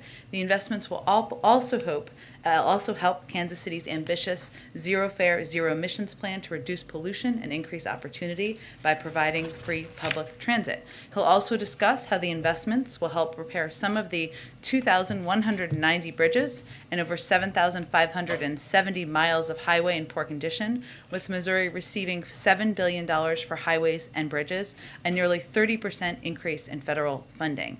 And finally, he'll talk about how this bill will help support Kansas City's upgrades to its old and overwhelmed sewer system, which could cost the city $1.4 billion to complete. Missouri will receive more than $860 million to improve water infrastructure that will help deliver clean drinking water in every community.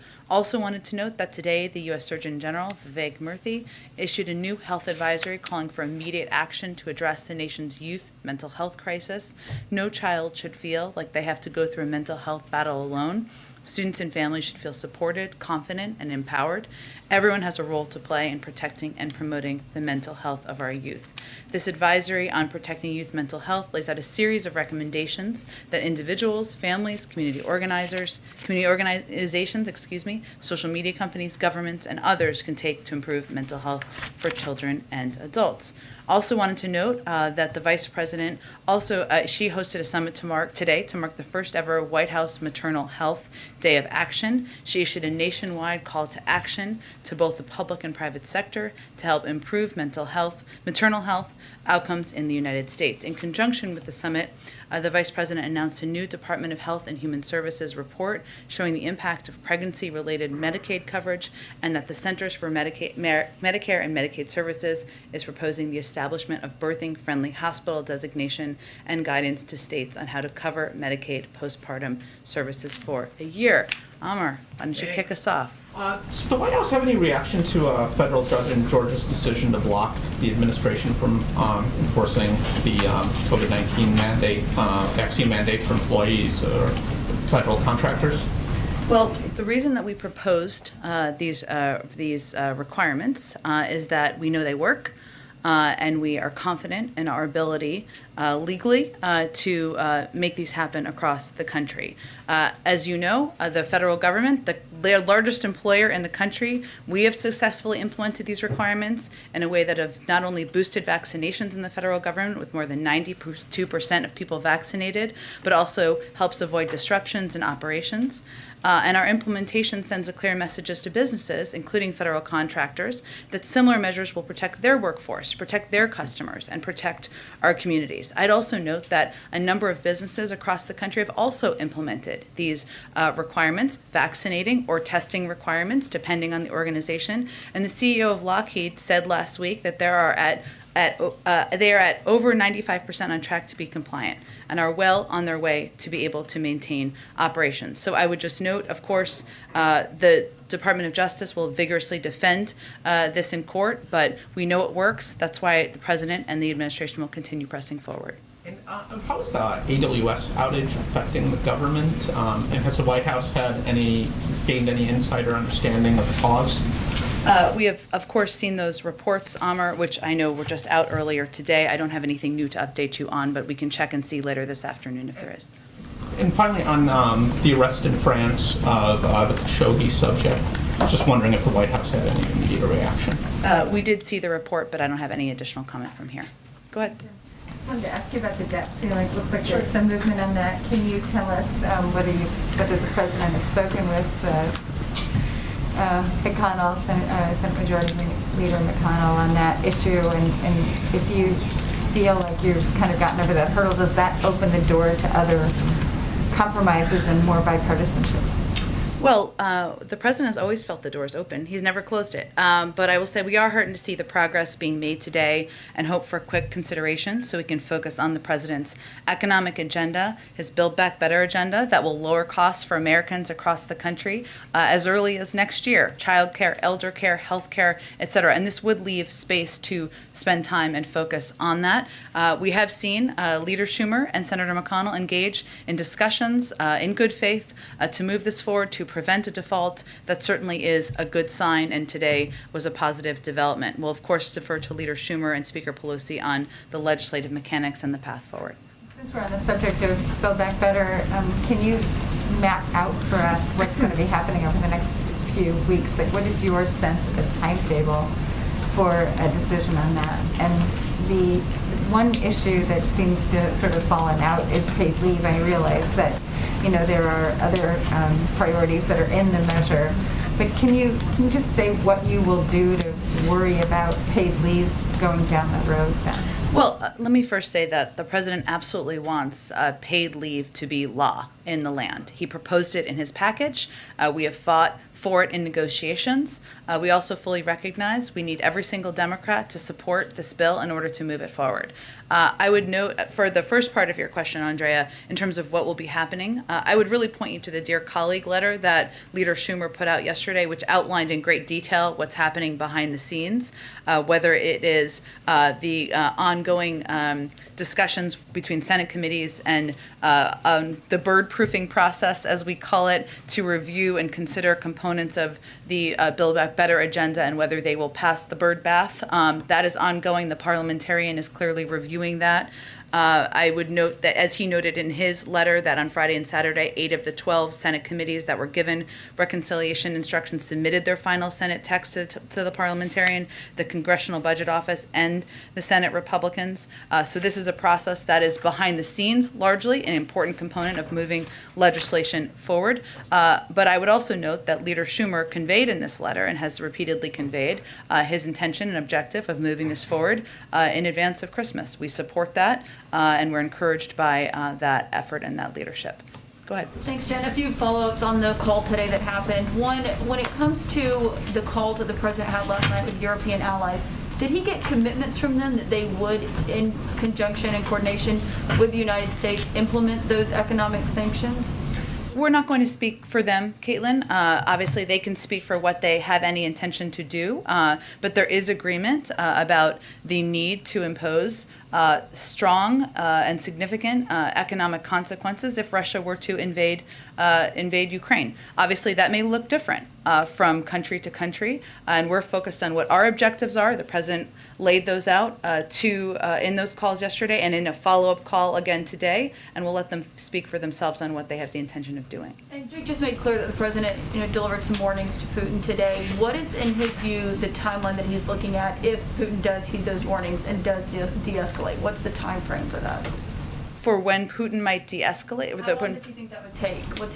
Is he looking at the next several days, the next several weeks? I'm not going to give you an assessment for that. That's really up to President Putin. Our objective is to prevent Russia and President Putin from invading Ukraine. So, of course, we want them to de-escalate, but that was the clear bottom line of the message. And one last question, just logistics. Is the president going to attend the funeral for Bob Dole?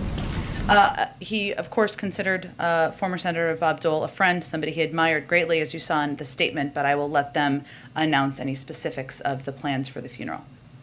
Go ahead. Just quickly on the call, Jacob said characterizes as useful, says there's more work to do, but big picture, is there a sense that as one of the results of this call that tensions are now lessened as a what's the sense of tension? The way we see our relationship with Russia is that the president and leaders in this administration are going to be direct and clear where we have concerns, as the president was on this call. There are also areas where in the same call we are going to discuss how we can work together. Our objective, a large portion of this call, as Jake Sullivan just outlined, was on Ukraine and our concerns about the military buildup on the border and our concerns about the bellicose rhetoric. But the proof is in the pudding and the eating. I can't even remember exactly the president's statement on that or his saying he likes to say, but really our objective and our focus is not on the tone, it is on what their actions are. And we would like, of course, to see them de-escalate and most importantly, not to invade. If they do, part of this call was to convey clearly there will be consequences and significant ones. Go ahead. What would be a sign to the president that Putin got the message today? Would it be for him to start to pull troops back, and when? Again, I'm not going to assess that or provide an assessment of that from here.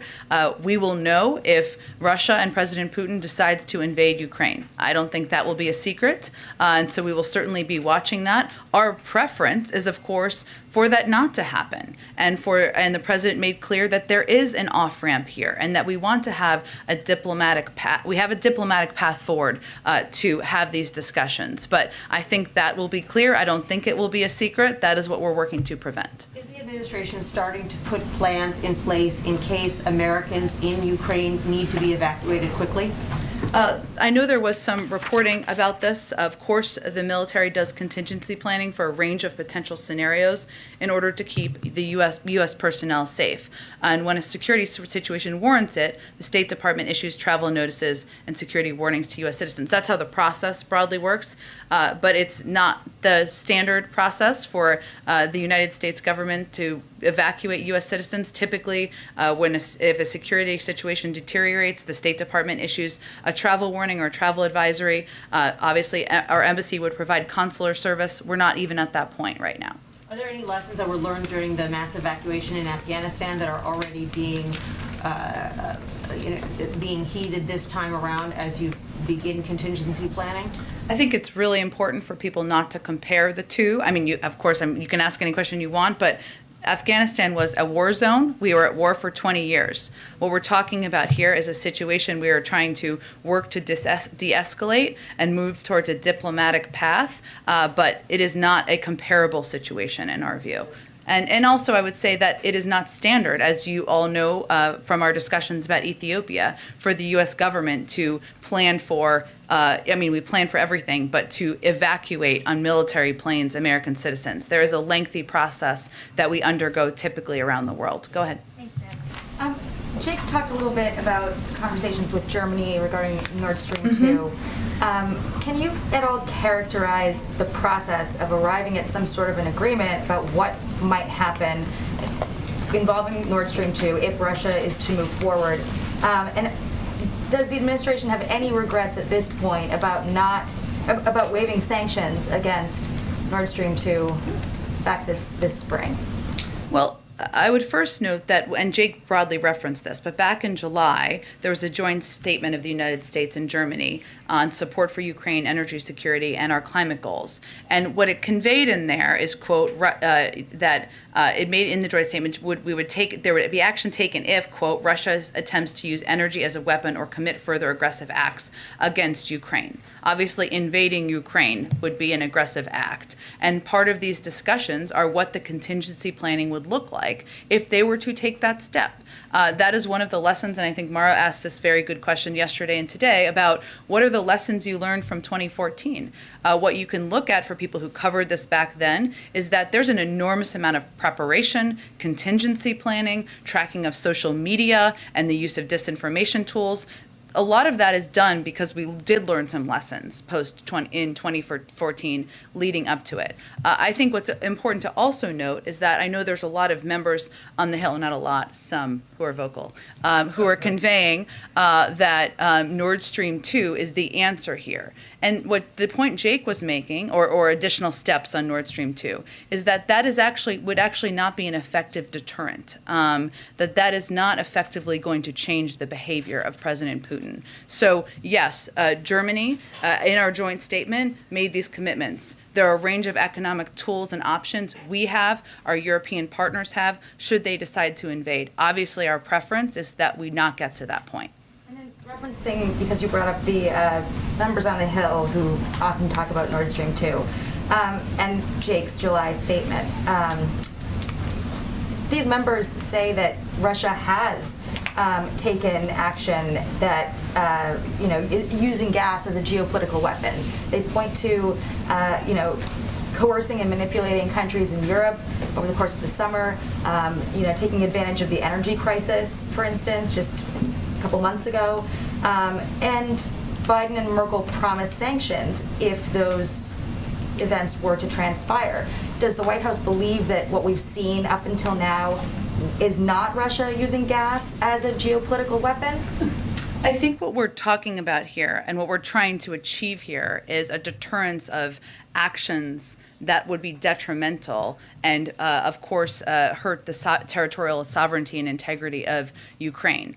And what I was referencing is the fact that there are some who are suggesting that this would deter, and our assessment is that it would not. Now, again, we've been having conversations with a range of partners, including our important partners in Germany. And yes, there is a reference, as I referenced in July, to this joint statement. But again, I would really, I don't have anything new on Nord Stream 2 at this point in time. I just think it's important to understand what would be a deterrent and what would not be. On crime, another topic. Chicago Mayor Lori Lightfoot appeared to pass some blame on to retailers for these smash and grabs, saying that she's disappointed that these stores are not putting security officers in place, having working cameras, and chaining up high-end bags. Alexandria Ocasio-Cortez, Congresswoman, said earlier this week also that she doubted allegations of organized retail thefts. She believed it was a Walgreens in California that cited it, but the data didn't back it up. Does the president believe that organized retail theft is really happening, and should it be on the stores themselves to take action to prevent it? Well, we don't agree, and I think our actions and the work that we have had in working with the Justice Department, the FBI, and federal law enforcement show that we take.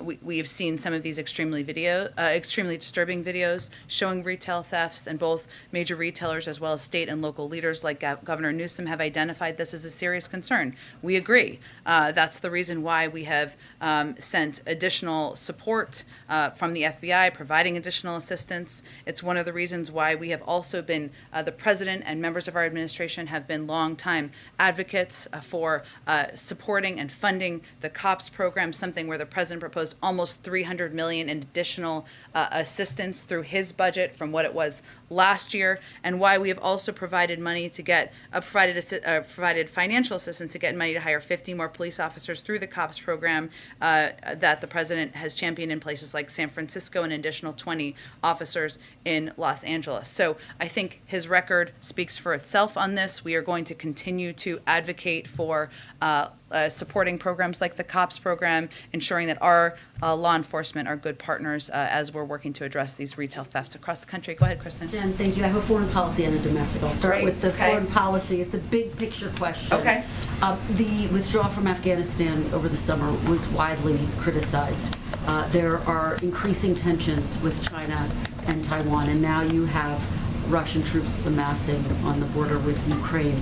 Candidate Biden campaigned on a pledge to restore America's credibility on the world stage on his foreign policy experience. Is he living up to that pledge? Well, Kristen, he also campaigned on a promise to bring an end to a 20-year war that should have ended 10 years ago, and to bring our troops home and not to send another son, grandson, granddaughter, or daughter into a war that the Afghans aren't willing to fight themselves. He also pledged to stand up for democracy and pledged to stand up for countries like Ukraine and their territorial integrity. And that's something that he is standing up for and vocally doing now, and raising concerns he has about the bellicose rhetoric and the military buildup. And he also pledged to stand up for human rights. And you saw this decision we made yesterday, that's just not made yesterday, but the announcement, I should say, made yesterday about the decision to not send a diplomatic presence to the Olympics, because he believes it needs to be more than words, it needs to be actions. And I think he is certainly delivering on his values and how he proposed he would be leading in the world. Domestic question, Jen. John Tester just told NBC News that he plans to support the provision to essentially nix the Biden administration's vaccine mandate for big businesses. So he, along with Joe Manchin, what is your response to that, the fact that some Democrats are joining on to that? And should it make its way through the House, it's obviously facing an uphill battle there, would the president veto that? Well, let me first say that the president has a great relationship with Senator Tester, one with Senator Manchin, and he has always had constructive and open dialogue with both of them.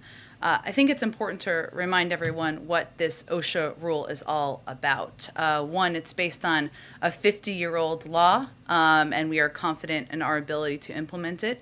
It's about not just requiring vaccination, but unvaccinated people to get vaccinated, but the alternative of testing. So testing once a week. And I think our view, and the view of many Americans, is that if people aren't vaccinated, having them test once a week is quite reasonable. As we're thinking about how to protect our workplaces, how to protect stores and retail locations as people are out shopping for Christmas and the holidays, how to protect our children in schools and public places. And we also know that more than 100 leading public health experts have endorsed this rule. It's also building on what we've already seen businesses do on their own. 60% of businesses across the country are implementing these requirements because they know they work, they know people will feel confident being in their workplaces, and they know that they will provide a more stable work environment. So we certainly hope the Senate, Congress will stand up to the anti-vaccine and testing crowd, and we're going to continue to work to implement these. If it comes to the president's desk, he will veto it. And we've got a new variant and cases are rising. President's been clear, we'll use every tool to protect the American people, and we hope others will join us in that effort. Go ahead. Given the stakes with regard to Ukraine, are there any plans here for the president to address the American people on the issue? The president does speak to the American people nearly every day, but we will certainly keep you updated if there's something more formal to announce. Specifically on Ukraine, I mean, you're talking about the possibility of serious consequences, I mean, economic and otherwise. Is this something the president intends to talk to the public about? I understand, Steve. I'm sure the president will certainly be communicating with all of you and the public about this and many other issues in the days to come. I don't have anything to preview for you at this point in time. Follow-up. Late last week, you told us the president took a COVID test for at least 3 days. Have those tests continued? He did take another test on Sunday. He tested negative. Just go ahead, Alex. What is the reason for the call with President Zelensky happening on Thursday as opposed to, say, today or tomorrow? Well, the president also had a call with his European partners today. He is traveling tomorrow, so I think it was just a matter of getting it on the schedule. What's his message going to be that we don't already know or is not already public? I mean, what's his message to him going to be?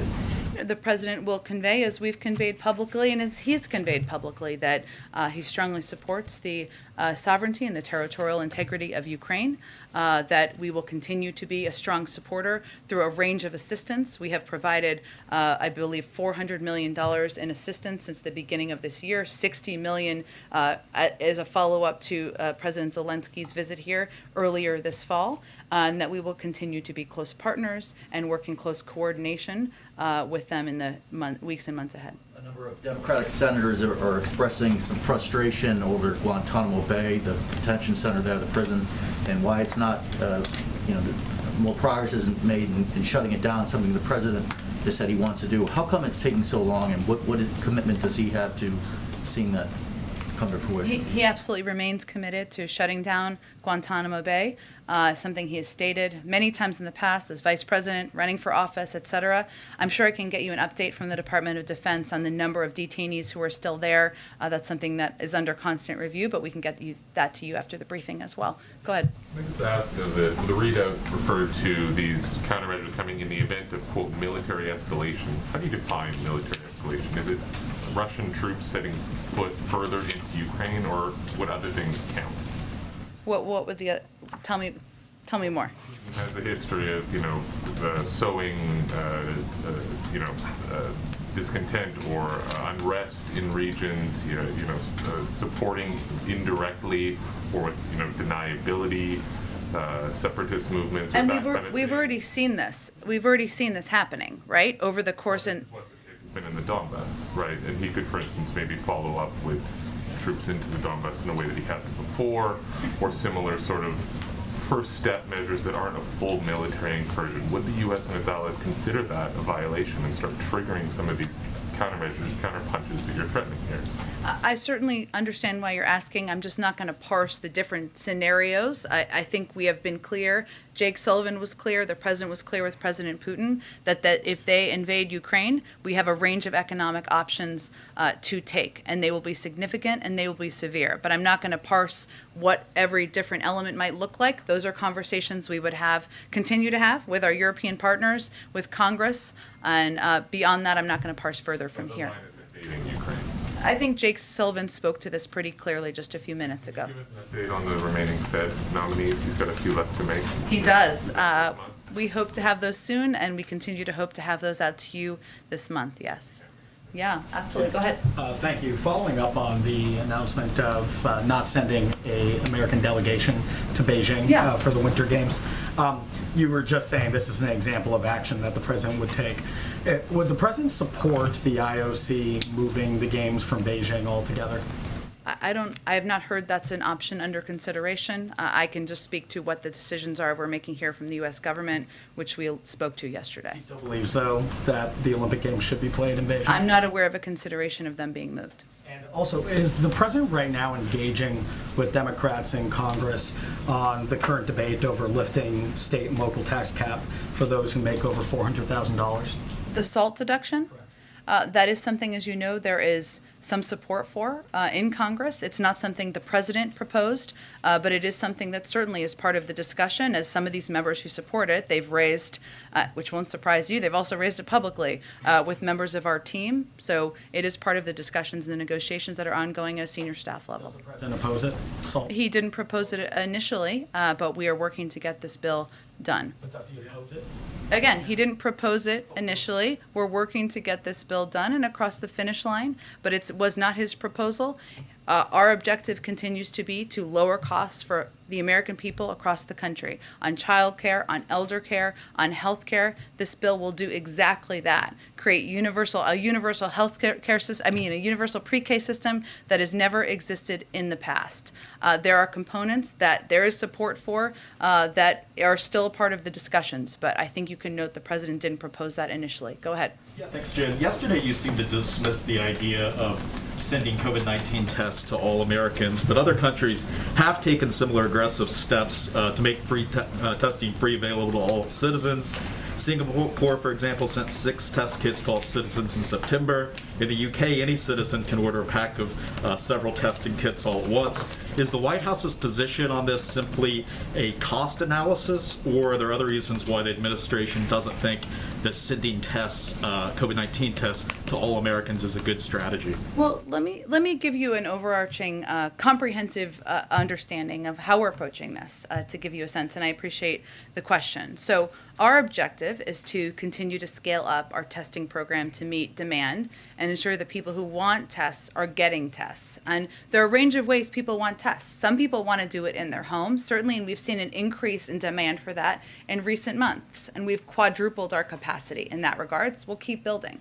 Some people want to go to their primary care physician. Some people want to go to a community health center or rural health center. Some people want to have their kids tested at school, an option that many public schools have made available, or in private schools, I guess, as well have made available. So what our focus is on is ensuring that everyone in America has access to free testing, whether at a doctor's office, pharmacy, community testing site, or now at home. And there's a couple steps we've taken from the beginning. We haven't always, there's obviously a lot of interest in testing now for good reason. And one, in February, we wrote new guidance to make insurers cover asymptomatic PCR and point of care tests, critical to helping the majority of Americans who have private insurance not worry about burdensome test costs. So what that means is before that, if you went to get a PCR test, as we know, which is a test that can certainly track very closely whether you have components of the virus, you had to pay for it. Our private we now insured many months ago that was not the case. As I noted, we quadrupled the number of free pharmacy testing sites with a priority on vulnerable communities in addition to state and local community sites. So today there are 20,000 sites across the country with free quality tests. That means you can walk into the pharmacy, get a free test, get it done, ensure you're taking that step. That's the preference for some. We've also secured funding from the rescue plan, invested it in hardest hit areas, $10 billion for schools to conduct testing, nearly $1 billion for rural clinics and hospitals. And toward the summer, we also planned for the school year, ensuring school districts had the resources to set up a testing program to ensure kids stayed in school. We also doubled down our work to get testing to congregate settings that were more vulnerable and where demand was higher. As Delta hit in the summer and demand increased for testing, we immediately jumped into action. And as we've seen at-home tests become more in demand, we've taken steps on that front to make them free. So if you have private insurance, we're making sure you'll get reimbursed by your insurer for at-home tests, if that's your preference, if that's what you would like to do.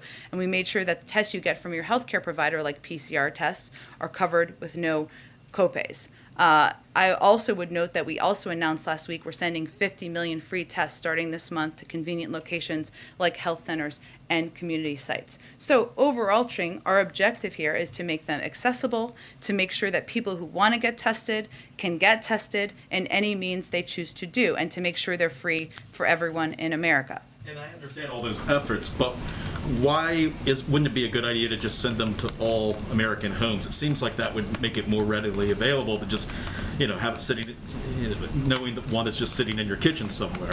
Why isn't that a way that it would be an effective strategy? Well, our assessment is that the best way to make these tests readily available and accessible to people is to make them available, meet people where they are, and make them available at places where people go: community health centers, rural health centers, pharmacies, doctors' offices, schools, and also have a component where people can have tests for free at their home. But our approach is not to send everyone in the country a test, just to have millions of tests go unused where we know others can make use of them. So we have made an assessment about how to make them free and available to Americans across the country. That's absolutely our objective, and we'll continue to build on it. And you did seem to reference cost yesterday, so is that concerned with just how logistically, financially, how hard that would be to get to all American households? Again, our objective is to make them readily available to people where they are across the country, and we have made the assessment that doing that is most effective by donating these 50 million tests to community health centers and rural health centers, by making them available at 20,000 pharmacies, by working with schools and workplaces to make testing available, and also to providing the option for people to get free tests in their homes. Go ahead. Two polar opposite questions, one on Ukraine and one... I like the setup today that everybody's doing. Polar opposite, different topics. Go ahead. Well, they are really. Okay. Ukraine and the messaging and the results on the vaccines, not just being fully vaccinated, but now the boosters as the vaccines are waning. On Ukraine, Jake talked about clarity. He talked about de-escalating. He talked about being direct. The president was. But is there any room, as the effort is to de-escalate, is there any more room for the president to maybe have another conversation, another direct conversation with Putin on this in efforts, as we seem like we're at the 11th hour? Sure. I mean, in April, I will say that the president certainly values leader-to-leader diplomacy, as you've seen evidence of over the course of the last several weeks. What they agreed to at the end of the call, that there would be close coordination and discussion at the level of senior national security staff. That's the next natural step here. It's really up to President Putin to determine what the path forward will look like. So I don't have any calls to predict or preview at this point in time. But it's not hypothetical to say leader to leader. Putin is someone that this country has had some issues with over the years, and it's not about trust, it's about watching what he does. So the question, once again, is there an opening, a possibility, if there needs to be a conversation, would the president be amenable to talking once again to Putin? Well, the president just ended a call with him just a couple of hours ago, so I think we're going to see how this goes here with conversations and important follow-up, but I don't think the president has ever hesitated to have leader-to-leader conversations if that is going to be effective and helpful in resolving any circumstance. Last piece on the booster with the messaging. What is the next piece? What are you getting back from the nation as you're asking for boosters? Dr. Fauci has said that, the 2 shots are now waning. We're seeing more people who were vaccinated in the hospital from breakthroughs, and now it's boosters. What are you seeing from America? Is there a weariness, or are people responding to the call? We've seen people responding to the call, April. I mean, our boosters program is off to a very strong start. In our assessment, 47 million people have already received a booster. About 1 million people are getting boosted every single day, more than ever before. So this is in strong demand, which is good news, because as you noted, it will help protect people further. It will help give another layer of additional protection. And we have plenty of supply across the country, 80,000 sites, and we're working with governors and FEMA to ensure we have plenty of easy and convenient locations. So there has been an increase in boosting by people over the past week plus, 1 million people a day, and we're continuing to make sure they're accessible around the country. Karen, go ahead. Okay, I'll go Karen because I just called on her. Go ahead. Thank you. Somewhat of a follow-up on the testing. The CDC is now urging people to use a rapid test before they go into an indoor gathering, even if they're vaccinated or don't have symptoms. You talked about the free test that will soon be out there for Americans, but it's still going to take some time. Right now, they're still a little bit pricey. The administration's invested billions of dollars to bring the cost of that down. When do you anticipate they will be cheaper for Americans to buy if they want to just walk into a pharmacy? Well, we do know now that we are giving 50 million tests now this month to community health centers and rural health centers across the country, and there are already 20,000 pharmacies across the country where free testing is available. And you can also go to your doctor and get a free test. So there are options.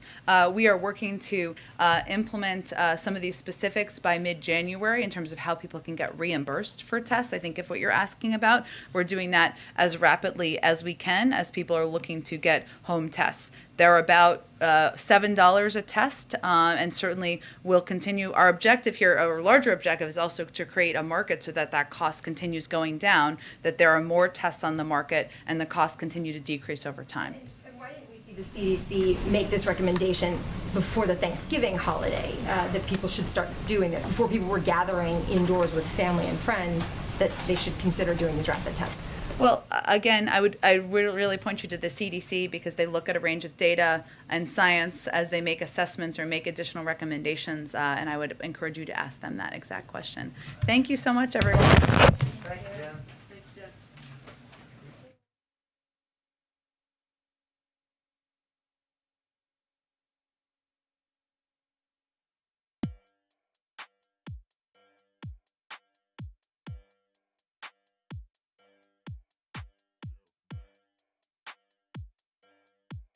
All right, everyone. Well, that's lying and crying from the White House. Nothing really new, nothing we haven't heard before.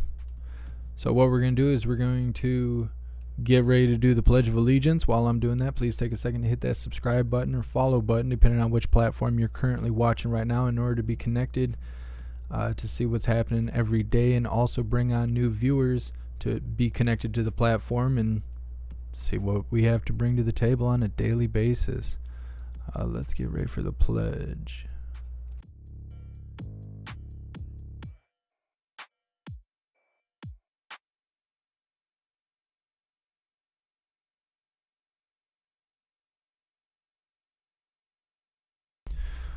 All right, everyone, please take a second to join me for the Pledge of Allegiance. I pledge allegiance to the flag of the United States of America and to the republic for which it stands, one nation, under God, indivisible, with liberty and justice for all.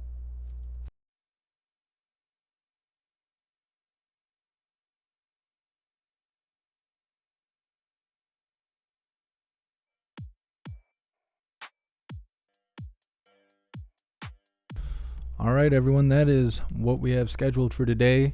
I just checked to see if there's anything going on in Washington, D.C. for the Shutdown Washington or whatever it's called. There's nothing going on there right now. There's no marching, no protesting, no rallying going on at this time. I just took a look.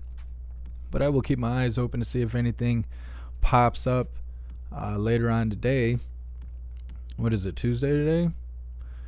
So tomorrow we should be covering the Kim Potter trial. It will probably take up most of the day, just like the Kyle trial. But tomorrow is supposed to be the first day. I believe they're doing opening statements and all of that, so we should be covering that. Therefore, we will not be covering any lying and crying from the White House. And there could be protesting. This could cause protesting, marching, rallying, stuff like that. So I will do my best to cover that as well after a long day at trial.